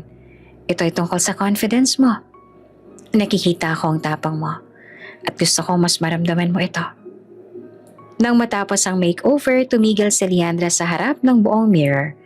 Ang dating simpleng janitress na nakikita niya sa salamin ay napalitan ng isang eleganteng dalaga na may aura ng sophistication at grace. Hindi niya lubos akalain na ganito siya tignan sa mata ng iba. Si Donato sa kabilang banda ay hindi naman makatingin sa ibang bagay kundi sa kanya. Liana, nakakamangha ka. Wika niya na halos napapahiya sa sarili sa pagiging honest. Hindi ko alam kung paano mo nagagawa to pero grabe, ang ganda mo. Napangiti si Leandra. Nangingiti sa damdamin na hindi niya pa nararanasan. Salamat po, sir. Hindi po ako sanay sa ganitong atensyon. Sabi niya na medyo nahihiya. Ngunit ramdam niya ang sincerity sa tono ni Donato. Paglabas nila sa butik, pinili ni Donato ang isang sleek na sedan. Huwag kang mag-aalala sa dinner. Sasamahan kita sa bawat hakbang. Gusto ko lang na maipakita sa mundo kung sino ka talaga. Kahit simpleng Liana lang sa akin, nakikita ko ang lahat ng potensyal mo. Sa restaurant, ramdam ni Leandra ang pagkakaiba. Ang mga mata ng mga investors ay bahagyang nakatingin sa kanya, hindi lamang dahil sa attire, kundi sa aura na nagmumula sa confidence at intelligence niya. Habang nagpapakilala sa kanila si Donato, napansin niya ang mga titig na may halong paghanga at curiosity. Liana, ito ang mga kasama ko sa dinner. Sila ang investors na magde-decide sa direksyon ng kumpanya. Paliwanag ni Donato, habang hawak ang kanyang kamay bilang subtle support. Habang nag-uusap, si Leandra naman ay nagpakita ng natural na charm. Hindi lamang kagandahan ang kitang-kita sa kanya. Ang kaalaman, elegance at pagiging approachable niya ay nagdala ng atensyon ng bawat isa. Si Donato ay lihim na humanga. Ang bawat ngiti, bawat salita at bawat galaw ni Leandra ay nagpatibay sa damdamin niya. Ang simpleng janitress na minsang nakikita niya sa office ay unti-unting nagiging isang mahalagang tao sa puso niya. Pagkatapos ng dinner, habang pauwi, sinabi ni Donato, Liana, gusto kong malaman mo. Hindi lang sa trabaho ka mahalaga sa akin. Nakikita ko ang galing mo, ang tapang mo, at ang totoong ikaw. Huwag mong kalimutan ito. Napangiti si Leandra. Ramdam ang kakaibang init sa puso. Salamat po, sir. Marami po ako natutunan ngayong gabi. Sagot niya at hindi alam kung paanong ipapahayag ang nararamdaman. Ngunit ramdam niya ang koneksyon sa CEO. Sa gabing iyon, habang nakaupo sa kotse pa uwi, iniisip ni Leandra ang mga nangyari. Ang simpleng makeover ay hindi lamang nagbigay ng bagong itsura, kundi nagbukas ang pinto para sa kanya. Isang pinto patungo sa oportunidad, paghanga at damdaming unti-unting bumabalot sa kanyang puso. At sa likod ng isipan niya, alam niyang nagsisimula ang bagong yugto. Isang yugto kung saan ang dating janitress mula bundok ay unti-unti nang nakikilala. di lamang sa kanyang katalinuhan, kundi pati sa buong presensya niya sa mundo.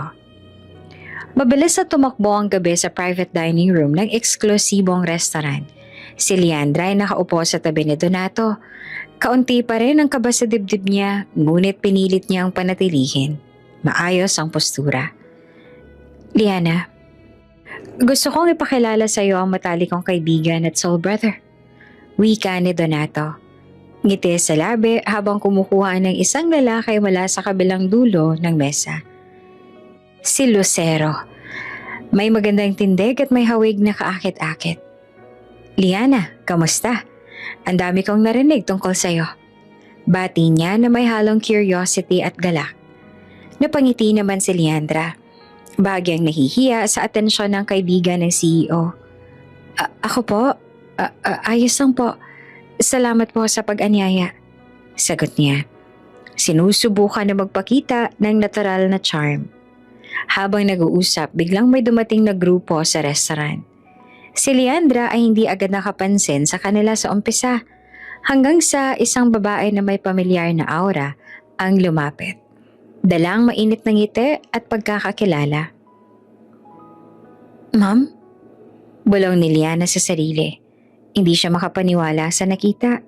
Si Celeste Wu, ang kanyang ina. Kasama ang kanyang ama, si Esteban. At ang lolang si Xin Yi. Kasama rin ang nakababatang kapatid na sina Severino at Lucero, na kanyang kaibigan na ngayon. Si Leandra naman ay naninigas sa pagkakakita. Ang mundo niya ay biglang umikot. Naghalo ang takot, kagalakan at kawalang tiwala. Hindi siya makagalaw, hindi makapagsalita. Lahat ng alaala ng bundok, ni Dorina at ng kanyang bagong buhay bilang Liana ay naglalaro sa kanyang isipan. Liana, gusto kitang ipakilala sa pamilya ko. Wika ni Lucero. Halatang hindi alam ang bigat ng emosyon na bumabalot sa kanya.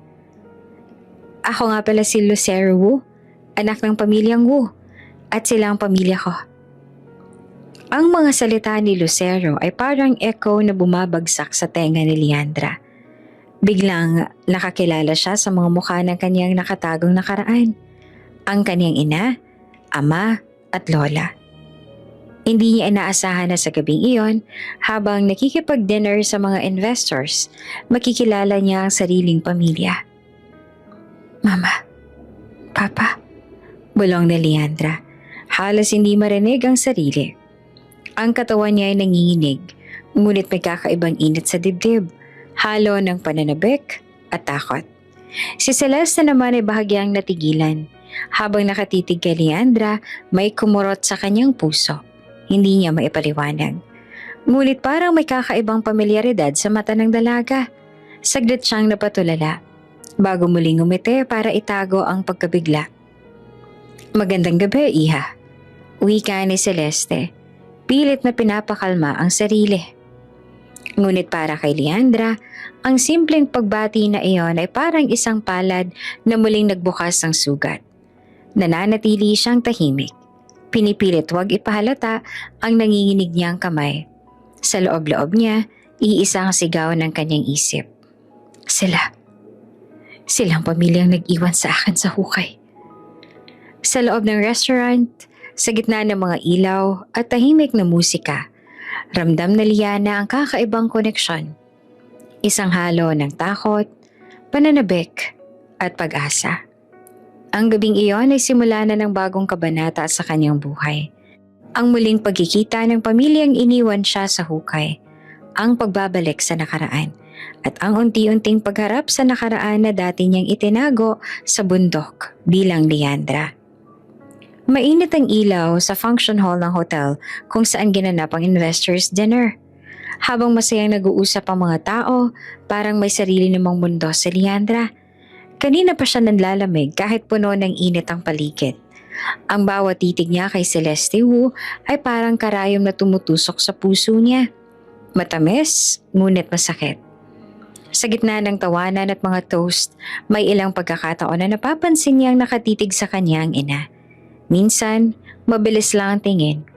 Ngunit sapat na iyon para maramdaman ni Leandra na may kakaibang kuryenteng dumadaloy sa pagitan nila. Liana, napakatalino mo naman. Biglang wika ng isang elder Wu matapos marinig ang paliwanag niya tungkol sa simple pero matalim na analysis ng market trends. Kung hindi mo sinabi, hindi ko iisiping janitress ka lang. Nag-init ang pisngi ni Leandra. Napatingin siya kay Donato na nakatingin lang. Tila ipinagmamalaki siya. Pero bago pa siya makasagot, muling nagsalita si Celeste. Talagang may mga tao na kahit saan ilagay, nagniningning. Ani Celeste habang nakatitig kay Leandra. Ang mga mata nito ay may lambing at hindi maitatago. Saglit na natigilan si Leandra. Para bang may ina na muling nagbalik ng kanyang puso at pagkatao. Gusto niyang sumagot. Gusto niyang sabihin, "Ako to, mama. Ako si Leandra." Pero mabilis siyang kinagat ang kanyang labi at pinigilan ang sarili. Habang tumatagal ang gabi, lalong nagiging hindi mapakali ang damdamin niya. Lalo nang bigla siyang nilapitan ni Celeste sa isang tahimik na sulok ng hall. "Liana, iha." Wika nito. Dahan-dahang hinawakan ng kanyang kamay. "Hindi ko alam pero parang may kakaiba sa'yo. May init na matagal ko nang hindi naramdaman." Nanlaki ang mga mata ni Leandra. Ang mga salitang iyon ay parang malamig na hangin na dumampi sa kanyang sugatang puso. Hindi niya alam kung ano ang isasagot, kaya ngumiti na lang siya ng tipid. At bago siya makapagsalita, bigla siyang niyakap ni Celeste. Saglit lang ang yakap. Ngunit ramdam ni Leandra ang init ng pagmamahal. Nakapikit siya. Ninanamnam ang bawat segundo. Para siyang batang muling nakahanap ng tahanan. Ngunit sa parehong oras, isang matinding takot ang bumabalot sa kanya. Paano kung malaman nila ang totoo? Paano kung muli siyang itakwil? Nang matapos ang event at nagunahan ng lumabas ang mga tao, lumapit si Xinyi Wu, ang mahigpit na lola. Tahimik itong nag-abot ng isang maliit na business card kay Liana. "Kung sakali, dalawin mo ako." Wika ni Xinyi. Matalim ang tingin pero may kakaimbang lambing sa tono. "Hindi ko maipaliwanag, pero parang may koneksyon akong nararamdaman." Halos hindi nakapagsalita si Leandra. Kinuha niya ang card, nanginginig ang kamay at napayuko lamang. Ang lola na minsang gustong ipalibing siya ng buhay, ngayon ay tila may kutob na siya ang kanilang nawalang apo. Paglabas nila ng hotel, tumabi si Donato sa kanya. Tahimik silang naglakad papunta sa sasakyan at doon sa gitna ng ilaw ng syudad, nagsalita ang CEO. "Liana," malumanay na sabi ni Donato. "Matagal ko na sanang gustong sabihin sa iyo ito. Pero ngayong gabi, hindi ko na kayang pigilan." Napatigil siya at tinitigan ng dalaga.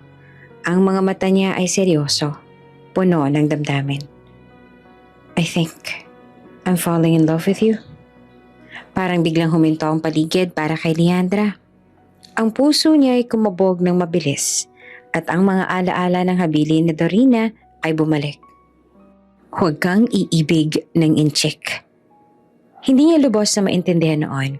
Ngunit ngayong narito si Donato, parang unti-unti niyang naiintindihan ang babala. "Sir Donato?" Bulong niya at pilit hinahanap ang tamang salita. Ngunit walang lumabas. Hindi niya kayang sagutin. Hindi sa gabing iyon. Napangiti si Donato. Kahit halatang nasaktan. "It's okay. You don't have to answer now. I just want you to know how I feel." Tahimik lamang si Leandra. Nakatingin sa mga ilaw ng syudad mula sa sasakyan. Sa puso niya, isang bagyong hindi niya alam kung paano haharapin. Ang init ng yakap ng kanyang ina, ang bigat ng business card sa kanyang bulsa, at ang pag-ibig na biglang pumasok sa kanyang buhay. Lahat ito ay sabay-sabay na bumabalot sa kanya. Sa gabing iyon, hindi siya makatulog. Sa bawat pagdikit ng mata, paulit-ulit niyang naririnig ang boses ni Celeste. "May kakaiba sa'yo." At ang tinig ni Donato, I'm falling in love with you. Ang lahat ng damdaming pilit niyang tinatago ay unti-unting lumilitaw at alam niyang darating ang oras na kailangan niyang pumili. Ang katotohanan ng kanyang nakaraan o ang kinabukasang maaaring magbago ng lahat. Umaga ng Lunes, sanay si Donato na nakikita si Leandra pagdating niya sa opisina. Nakangiti, naka-ponytail, hawak ang mop o walis. Pero may mga matang laging buhay kapag nag-uusap sila tungkol sa numbers. Ngunit sa araw na iyon, wala siya. Sir, hindi po pumasok si Liana ngayon. Sabi ng HR officer nang dumaan siya. First time niyang umabsent? Tanong ni Donato, kunot ang noo. Opo sir, hindi rin po nagpaalam. Pinilit niyang kalmahin ang sarili. Siguro masama lang ang pakiramdam. O baka may emergency. Pero nang sumunod na araw ay hindi pa rin ito dumating. At pangatlong araw wala pa rin si Leandra. Nagsimula ng mabahala ang CEO. Hindi siya mapakali. Bawat meeting ay hindi niya naiintindihan at parang wala siyang naririnig. Ang mga charts at reports sa harap niya ay parang lumalabo. Sa halip, ang mukha lang ni Leandra ang pumapasok sa isip niya. Ang masigla nitong mga mata, ang ngiting simpleng-simple pero nakakahawa. Sa ikatlong gabi, nagdesisyon si Donato na puntahan ito sa inuupahang apartment. Gabi na nang makarating siya roon. Dalang maliit na bouquet ng white lilies para sana pasayahin siya kung sakaling may dinadaanan nitong mabigat. Good evening, Manong. Bati niya sa landlord. Nandyan ba si Liana? Room 2B? Napakamot ng ulo ang matandang landlord. Ay, si Liana po ba? Wala na po siya rito. Parang binuhusan ng malamig na tubig si Donato. Wala? Ano pong ibig niyo sabihin? Bigla na lang po siya nagpaalam kahapon. Wala man lang masyadong sinabi, basta umalis. Iniwan niya ang susi. Bayad naman ang renta hanggang katapusan ng linggo, tapos nagmamadali pang magbenta ng ilang gamit. Napatulala si Donato. Hawak-hawak pa rin niya ang kanyang bouquet na para sana kay Leandra. Ngunit ngayon ay tila wala ng saysay. May sinabi po ba kung saan siya pupunta? Desperadong tanong niya. Umiling ang landlord. Wala po, basta halatang ayaw niyang ipaalam. Para bang may tinatakbuhan? Mabigat ang pakiramdam ni Donato habang bumalik sa kotse. Ilang minuto siya nakaupo roon, nakatingin sa dilim. Hawak ang mga bulaklak. Bakit siya umalis? Ako bang dahilan? Ang pag-amin ko bang nagtulak sa kanya para lumayo? Kinabukasan, inutos niya sa kanyang mga tauhan na hanapin si Leandra. Pinatrace niya ang pangalan, ang mga dating transaksyon nito, pati ang address na nakalagay sa kanyang record sa HR. Ngunit halos wala na silang makita. Sir, ulat ng isang investigator. Walang record si Liana bago siya lumipat dito sa Maynila. Wala ring school documents o employment history. Parang bigla na lang siyang sumulpot 3 taon na nakaraan. Mas lalong lumalim ang misteryo. Sino nga ba talaga si Liana? Hindi mapigilan ni Donato ang pagkabalisa. Hindi lang dahil nawala ang babaeng tinatawag niyang Lucky Charm, kundi dahil naramdaman niya na parang may mas malalim pa itong tinatago. Naaalala niya ang gabing nagpaabot siya ng pag-ibig. Ang tingin ni Leandra, puno ng emosyon, pero hindi nakasagot. Baka natakot siya. Baka ako ang dahilan kung bakit siya lumayo. Lumipas ang mga araw na walang balita. Habang nagiging mas maayos ang takbo ng kumpanya, kabaligtaran naman ang nangyayari sa puso ni Donato. Parang may malaking butas na iniwan ang pagkawala ni Leandra. Sa bawat boardroom presentation, sa bawat dinner meeting, hinahanap niya ang presensya nito. Ang babaeng nagbigay liwanag sa mga gabi niyang puno ng stress. Minsan nakatayo siya sa bintana ng kanyang opisina, nakatanaw sa mga ilaw ng syudad. Naaalala niya ang investors' dinner. Nagtataka siya kung bakit naging balisa ang dalaga simula nang makilala ang pamilyang Wu. At ngayon, mas lalong dumami ang tanong sa isip niya. Ano nga bang koneksyon niya sa pamilyang Hu? Habang hindi niya ito masagot, isa lang ang malinaw. Hindi siya titigil. Find her. Mahigpit yung bilin sa kanyang mga tauhan. I don't care how long it takes. Just bring her back to me. Sa puso ni Donato, hindi lang isang empleyado si Leandra. Hindi lang siya lucky charm ng kumpanya. Siya ang babaeng unti-unti nang bumalot sa bawat tibok ng kanyang puso. At ngayong bigla itong naglaho, para bang nawala rin ang kalahati ng kanyang sarili. Ngunit sa kabilang banda ng syudad, tahimik na nakaupo si Leandra sa isang maliit na terminal ng bus. Hawak ang bag na puno ng ilang damit at librong iniwan sa kanya ni Dorina. Sa kanyang kamay, nakatago ang business card ng Wu family. Hindi niya alam kung saan siya pupunta. Ang alam lang niya, kailangan niyang lumayo bago siya tuluyang lamunin ng nakaraan at bago siya magpatalo sa nararamdaman niya para kay Donato. Habang umaandar ang bus papalayo sa Maynila, marahang pumatak ang kanyang luha. Alam niyang minsan sa buhay niya, natikman niya ang yakap ng isang ina at ang pag-ibig ng isang lalaki. Ngunit ngayong pinili niyang maglaho, hindi niya alam kung kailan pa muling mararanasan iyon. Tahimik ang buong paligid ng Wu Mansion ng gabing iyon. Madilim, matanging liwanag lang ng mga poste at buwan ang nagbibigay ng gabay sa bawat sulok. Dahan-dahang pumasok si Leandra sa loob. Halos hindi na humihinga sa kaba. Hindi na siya nakatiis. Isang linggo siyang nagtatago. Pero ang damdamin ng isang anak na sabik makita ang ina ay mas matimbang kaysa takot na mahuli. Dumiretso siya sa likurang gate na minsan ay nadaanan niya noon.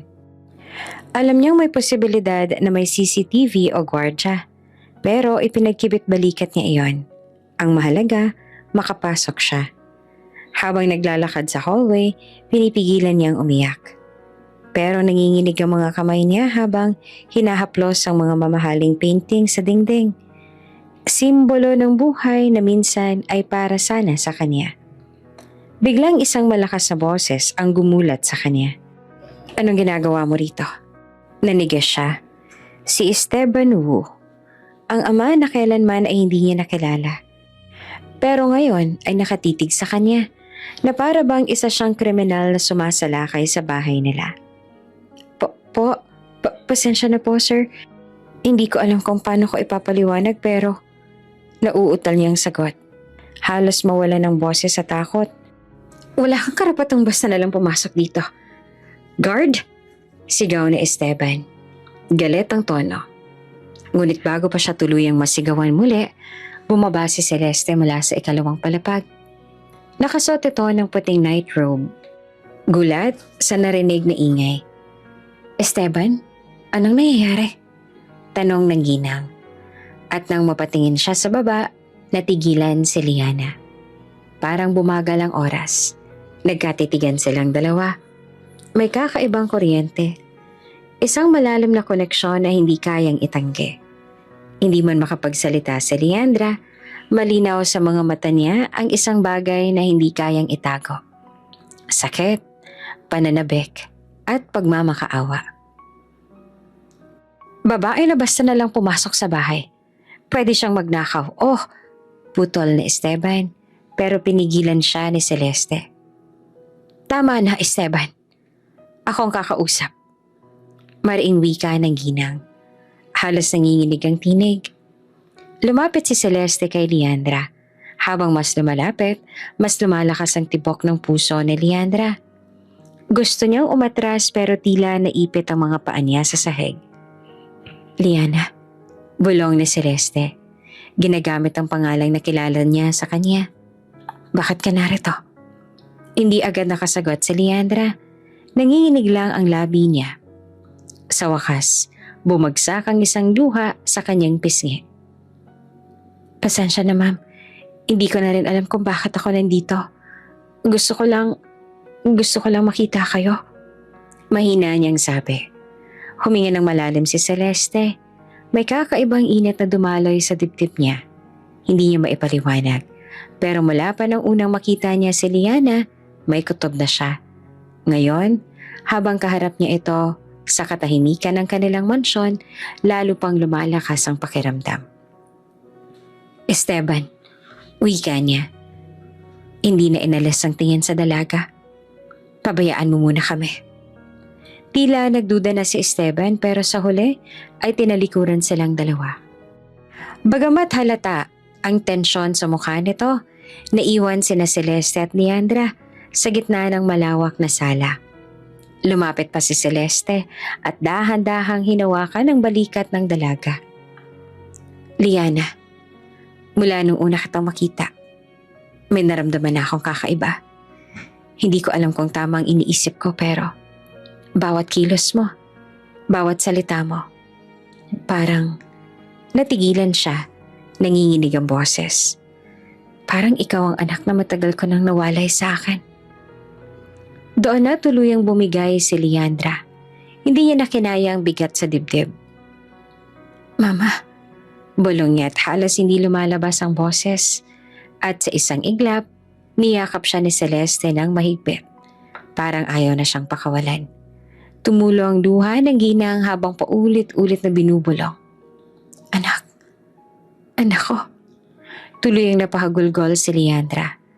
Ang mga luha na matagal niyang pinigilan, ngayon ay walang tigil na bumabagsak. Ang yakap na iyon ang yakap na matagal niyang pinangarap.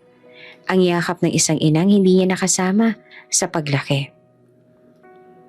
Pasensya na ma. Halos sumisigok na sabi niya. Pasensya na ako ngayon lang. Kung hindi ko agad sinabi. Shhh. Wala kang kailangang ipaliwanag. Sagot naman ni Celeste. Hinahaplos ang buhok niya. Ang mahalaga nandito ka na. Hindi kita bibitawan ulit. Naiwan si Esteban sa gilid ng hagdan. Tahimik na pinagmamasdan ng dalawa. Hindi niya alam kung ano ba ang dapat na maramdaman. Galit ba dahil sa pagtatago o pagkabigla dahil sa posibleng katotohanan? Ang malinaw lang sa gabing iyon, nagtagpo ang isang ina at ang anak na matagal nang nawala. Para kay Leandra, iyon ang unang pagkakataon na tunay siyang nakaramdam ng tahanan. Hindi dahil sa mansyon, hindi dahil sa yaman, kundi dahil sa yakap ng kanyang ina. At sa puso ni Celeste, buo na ang kanyang paniniwala. Ang kutob ng isang ina ay hindi kailanman nagkakamali. Tahimik ang gabi sa mansyon ng Wu nang tuluyang bumalik si Leandra. Sa bawat paghinga niya, ramdam ang bigat ng nakaraan. Naroon siya sa piling ng pamilyang minsang itinakwil siya, pero hindi pa rin niya magawang ipaalam ang buong katotohanan.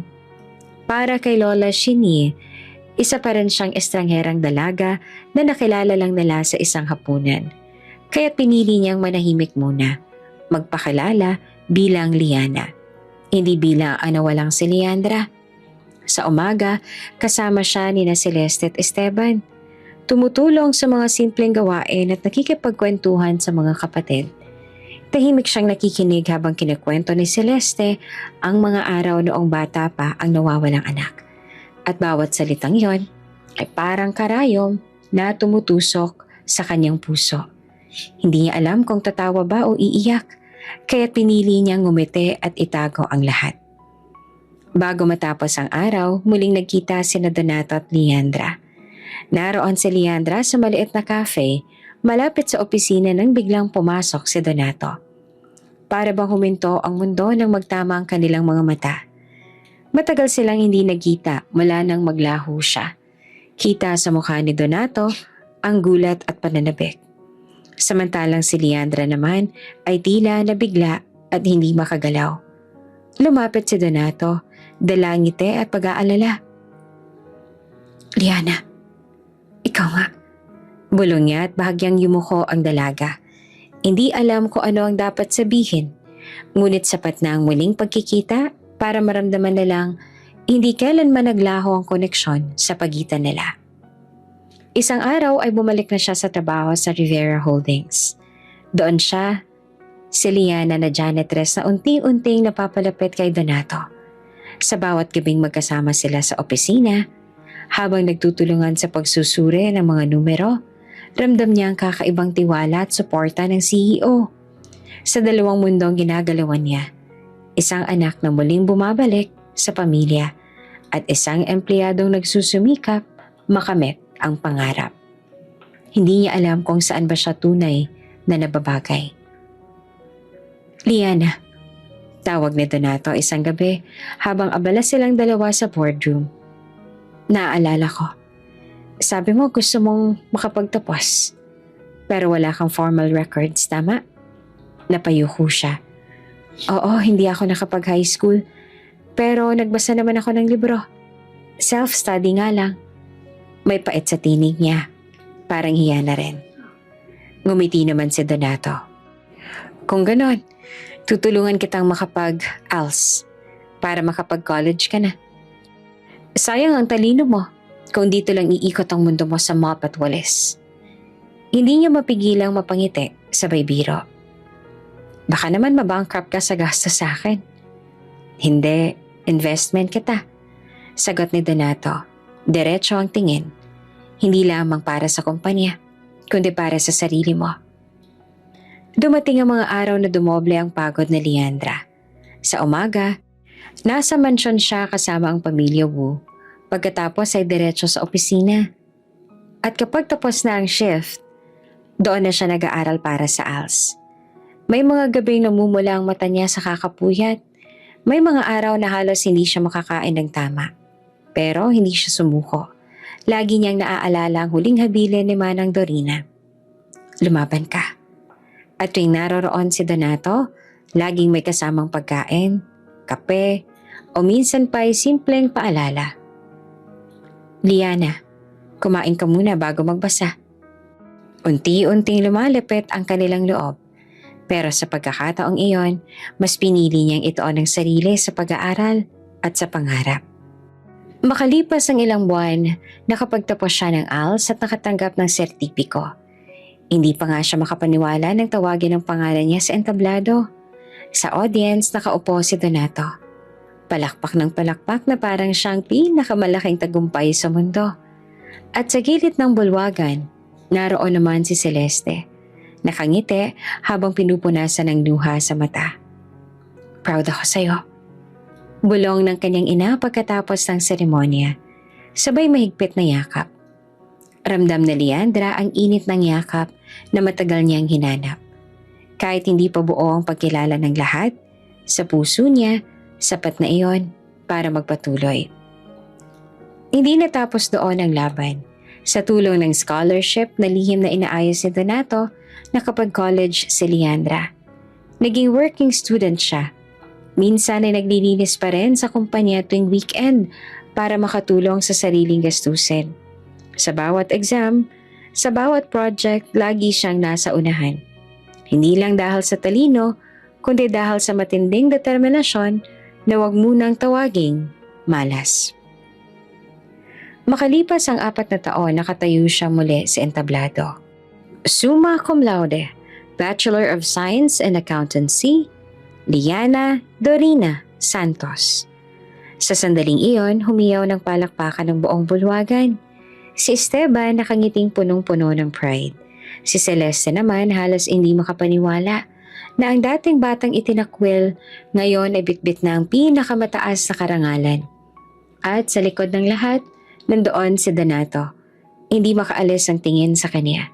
Hindi lang siya isang empleyado. Hindi lang siya isang prodigy. Siya ang babaeng minahal niya nang hindi niya namamalayan. Hindi nagtagal, dumating ang CPA board exam. Lahat ng pagod, puyat at sakripisyo, sinubok siya. Ngunit nang lumabas ang resulta, nakalista ang pangalan niya. Hindi lang pumasa, kundi top-notcher. Top 1? Halos pasigaw si Celeste nang makita ang pangalan ng anak sa dyaryo. Niyakap niya ito ng mahigpit. Parang ayaw nang pakawalan. Anak, ang galing mo. Isa kang tunay na Wu. Lumingon si Leandra. Nakangiti pero may halong lungkot sa kanyang mga mata. Oo, isa nga siyang Wu. Pero hanggang kailan niya maitatago ang katotohanan? Hanggang kailan siya mananatiling Liana sa mata ng lahat? at hindi bilang ang nawawalang si Leandra. Sa gabing iyon may selebrasyon sa mansyon. Nakapalibot ang buong pamilya. Masayang nagkukwento at pinagmamalaki si Leandra sa mga kaibigan at kakilala. Si Shinny tahimik lang, pero mapapansin ang kakaibang kislap sa kanyang mga mata. Hindi ko alam. Bulong nito kay Esteban. Pero may kakaiba talaga sa batang yan. Napatingin naman si Esteban kay Leandra at saka napalunok. Oo ma. Parang may liwanag siya na matagal na nating nawala. At sa kabila ng ingay ng tawanan at musika, nakaupo si Leandra sa gilid. Pinagmamasdan ng pamilya. Sa kanyang puso, alam niyang totoo ang lahat ng tagumpay niya. Pero alam din niyang hindi pa tapos ang laban. Dahil darating ang araw, nakakailanganin niyang harapin ang buong katotohanan. Ang buong mundo ay tila huminto nang dumating ang pandemya. Sa isang iglap, nagsara ang mga negosyo. Bumagsak ang ekonomiya at bawat pamilya ay binalot ng takot. Hindi nakaligtas dito ang pamilya Wu. Minsan ang nalugmok sa mga sumpa at pamahiin. Ngayon ay muli na namang hinahabol ng kapalaran. Si Esteban, ang ama at si Severino, ang panganay na anak na lalaki ay parehong tinamaan ng COVID. Halos hindi makahinga si Esteban at palaging nilalagnat naman si Severino. Ang dating marangyang mansyon ay puno ng kaba, dasal at mga tunog ng ubo sa gabi. Si Celeste kahit takot sa sakit, hindi nagdalawang isip na alagaan ng mag-ama. Ngunit batid niyang hindi sapat ang kanyang lakas. Kailangan nila ng tulong. Isang hapon dumating si Leandra. Suot ang mask at daladala ang isang malaking bag ng Chinese herbs, vitamins at ilang gamot na ipinasa sa kanya ng isang kakilalang doktor. Ma, eto po, para kay Papa at Sevi. Nakabubuti raw to para sa ubo at lagnat. Mahina niyang wika habang iniaabot kay Celeste. Naluha si Celeste sa kabutihan ng anak. Sa kabila ng lahat, hindi naman iniisip ni Leandra ang sariling kaligtasan. Tahimik niyang pinunasan ng pawis ng ama. Inabutan ng tubig si Severino at nagbili ng tamang oras ang pag-inom ng gamot. Para bang isa siyang tunay na tagapag-alaga. Hindi iniwan kahit delikado. Ngunit hindi lahat ay natuwa.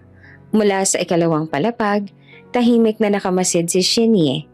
Ang bawat paglapit ni Leandra sa kanyang pamilya ay parang tinik na lalong bumabaon sa kanyang dibdib. Sa isipan niya, hindi iyon pag-aalaga, kundi pamahiin na muling gumigising. Hindi sapat ang gamot, singhal ni Shinny kinagabihan. Kailangan natin ng tulong ng Feng Shui Master. Ito na lang makakapagligtas sa kanila. Ayaw sana ni Celeste, ngunit hindi niya mapigil ang matanda.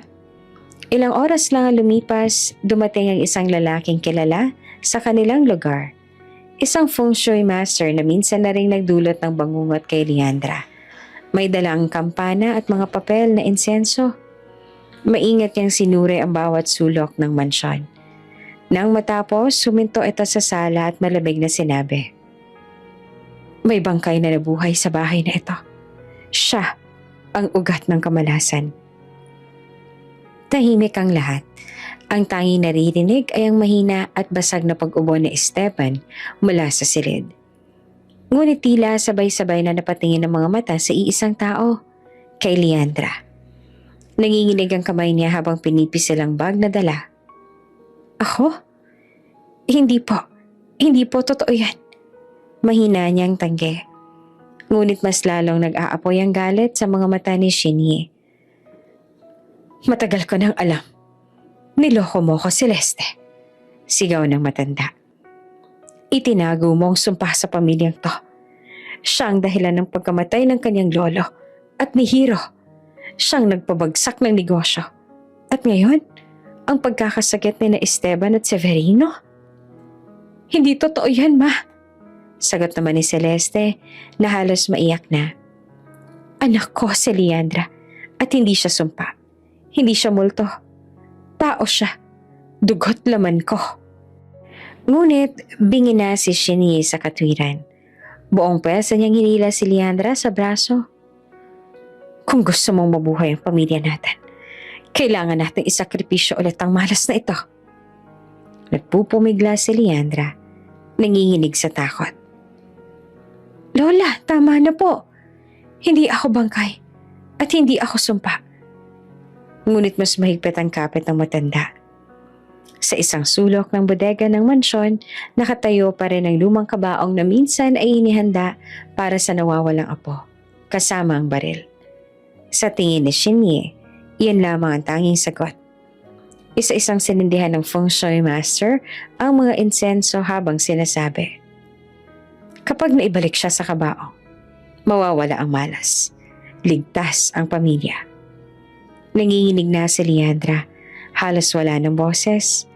Ang mga kasambahay ay nag-aalangan kung pipigilan ba o hahayaan ng matanda.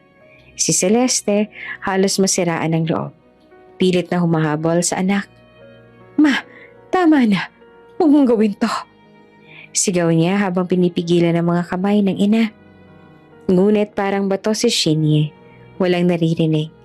Isinubsob niya si Leandra sa kabaong at sa isang iglap, ang dating alaala ng sumpa ay muling nabuhay sa lahat ng nakasaksi.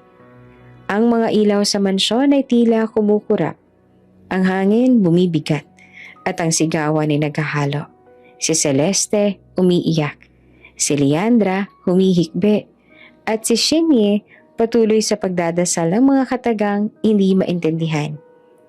Habang hawak-hawak ang baril. Bago tuluyang maisara ang kabaong, isang malakas na tinig ang umalingaw-ngaw mula sa pinto ng bodega. Tama na! Dumating si Donato, hingal at pawis. Hawak ang telepono na tila may tinatawagan. Ang kanyang mga matay nakatutok kay Leandra na pilit pinapasok sa loob ng kabaong. Nakayuko si Leandra. Nanginginig ang mga kamay habang nakatutok sa kanya ang malamig na duro ng barel na hawak ni Shinye. Ang lahat ng alaala ng kanyang kabataan, ang libing na buhay. Ang takot sa dilim, ang sakit ng pagkawalay sa ina, bumalik sa isang iglap. Ngunit ngayong narito na siya, hindi na siya ang batang mahina. Isa na siyang babae na may tapang at may paninindigan. Wala kang karapatang mabuhay. Mariing sabi ni Shinye. Ang tinig ay puno ng galit at takot. Ikaw ang dahilan ng lahat ng kamalasan sa pamilya natin. Ngunit bago pa man mahila ang gatilyo, mabilis na sumunod si Esteban at inagaw ang barel mula sa kamay ng sariling ina. Nahulog ito sa sahig at kasabay ang iyakan at sigawan ng pamilya sa paligid. Ma! Halos pasigaw na boses ni Esteban, nanginginig ang dibdib sa sobrang emosyon. Tigilan mo na to. Hindi siya sumpa. Anak ko siya. Ang kasalanan ay hindi sa kanya kundi sa atin na hinayaan natin na masira ang pamilya natin dahil lang sa maling paniniwala. Napalahod si Shinye, nangingilid ang luha. Ngunit hindi pa rin mawala ang takot sa kanyang mga mata. Pero paano? Paano kung totoo? Paano kung mamatay tayo lahat? Hinawakan ni Esteban ang mga kamay ng ina at mariin siyang tumingin dito. Kung ito ang kaparusahan, tatanggapin ko. Pero itigilan natin ang pagtutulak ng kamalasan sa isang inosente. Si Leandra ay dugo at laman ng pamilya natin. Kung kailangan kong magbayad sa lahat ng pagkakamali ko bilang ama, ako na lang. Huwag na siya. Nangingilid ang luha ni Leandra habang pinagmamasdan ng ama. Sa unang pagkakataon, ramdam niya ang pagtatanggol at pagmamahal mula sa taong minsan ay naging bahagi ng pagkawasak ng kaniyang pagkabata. Tahimik ang lahat nang biglang lumapit si Celeste at niyakap si Shinye mula sa likod. Ma, tama na. Huwag mo nang hayaan ang huling alaala namin sa iyo ay galit at takot. Patawarin na natin ang isa't isa. Hindi na natin kayang balikan ang nakaraan. Pero pwede pa nating ayusin na ngayon. Nanginig ang matanda. Unti-unting bumagsak ang baril mula sa kanyang kamay. Lumuha siya. Mas malalim kesa sa dati. Anong nagawa ko? Ililibing ko ang sariling apo. Paulit-ulit kong sinira ang pamilya ko. Lumapit sa Leandra, nangingilid ang luha ngunit matatag ang tinig. Lola, hindi ako perpekto. At alam kong hindi rin kayo. Pero hindi ko gugustuhin mamatay kayo na dala ang bigat ng galit. Kung kapatawaran na magpapalaya sa ating lahat, ibinibigay ko yan sa inyo ngayon. Niyakap ni Shinye si Leandra ng mahigpit. Umiiyak ng buong pait at pagsisisi. Sa unang pagkakataon, walang salita ng sumpa o pamahiin ang lumabas sa kanyang bibig. Pawang pagsuko lamang. Mula sa gabi ng pagbabagong iyon, nagsimula ring gumaan ang lahat. Dahan-dahang gumaling si Esteban mula sa kanyang karamdaman. Nakabangon si Severino at unti-unting nakabalik ang sigla. At bagaman malaki ang epekto ng pandemya, nakahanap ng paraan ng pamilya upang muli silang makabangon sa negosyo. Hindi lang dahil sa feng shui, kundi sa pagtutulungan at determinasyon. Si Leandra, na sa wakas ay tinanggap na bilang bahagi ng pamilya, ay nakatayo sa gitna ng lahat. Hindi na siya batang ipinalibing ng buhay. Siya na ang babaeng pinili ang sariling kapalaran. Isang hapon, dumating si Donato sa mansyon ng Wu family. May dala siyang isang maliit na kahon at isang ngiting puno ng emosyon. Hindi na siya nagdalawang isip. Sa harap ng pamilya, lumapit siya kay Leandra. Alam kong marami kang pinagdaanan, Leandra. O Liana. Ani Donato gamit ang tunay niyang pangalan sa unang pagkakataon. At hindi ko nahahayaang mawala ka ulit sa akin. Lumuha naman si Leandra. Hindi dahil sa takot, kundi dahil sa kasiyahan. Sa kahon na hawak ni Donato, nagniningning ang isang singsing. Leandra Wu, handa ka na bang ipagpatuloy ang buhay mo? Hindi bilang sumpa, kundi bilang babaeng mahal ko. Gusto kong makasama ka sa lahat ng darating na bukas. Hindi na napigilan ni Leandra ang pag-agos ng kanyang luha. Sa lahat ng hirap, sa lahat ng sugat ng nakaraan, eto ang gantimpala. Tumango siya sabay sambit. Oo, Donato. Oo. Nagpalakpakan at nag-iyakan ng pamilya. Si Esteban, yakap-yakap si Celeste, ay nagpasalamat sa pagkakataong muling mabuo ang pamilyang minsan ay halos mawasak. Si Shinny, bagaman mahina na, ay nakangiti habang pinagmamasdan ng apo. Sa huli, ang kwento ni Leandra ay hindi natapos sa sumpa ng feng shui. Natapos ito sa pagbabalik ng kaniyang dangal, sa pagtanggap ng pamilya, at higit sa lahat, sa tunay na pag-ibig. At sa kanilang kasal, habang magkahawak kamay silang naglakad ni Donato, alam nilang wala ng anumang sumpa o kapalaran ang kayang pumigil sa kanila. Hindi kapalaran ang nagtatakda ng ating buhay, hindi rin sumpa, kundi ang tapang na maniwala sa sarili, magmahal ng buong puso at lumaban para sa kinabukasan. Bago ka pa lang sa channel neto, ibang kwento ni Ate Jane, istorya mo, ikwento ko. Huwag kalimutang pindutin ang notification bell at subscribe button.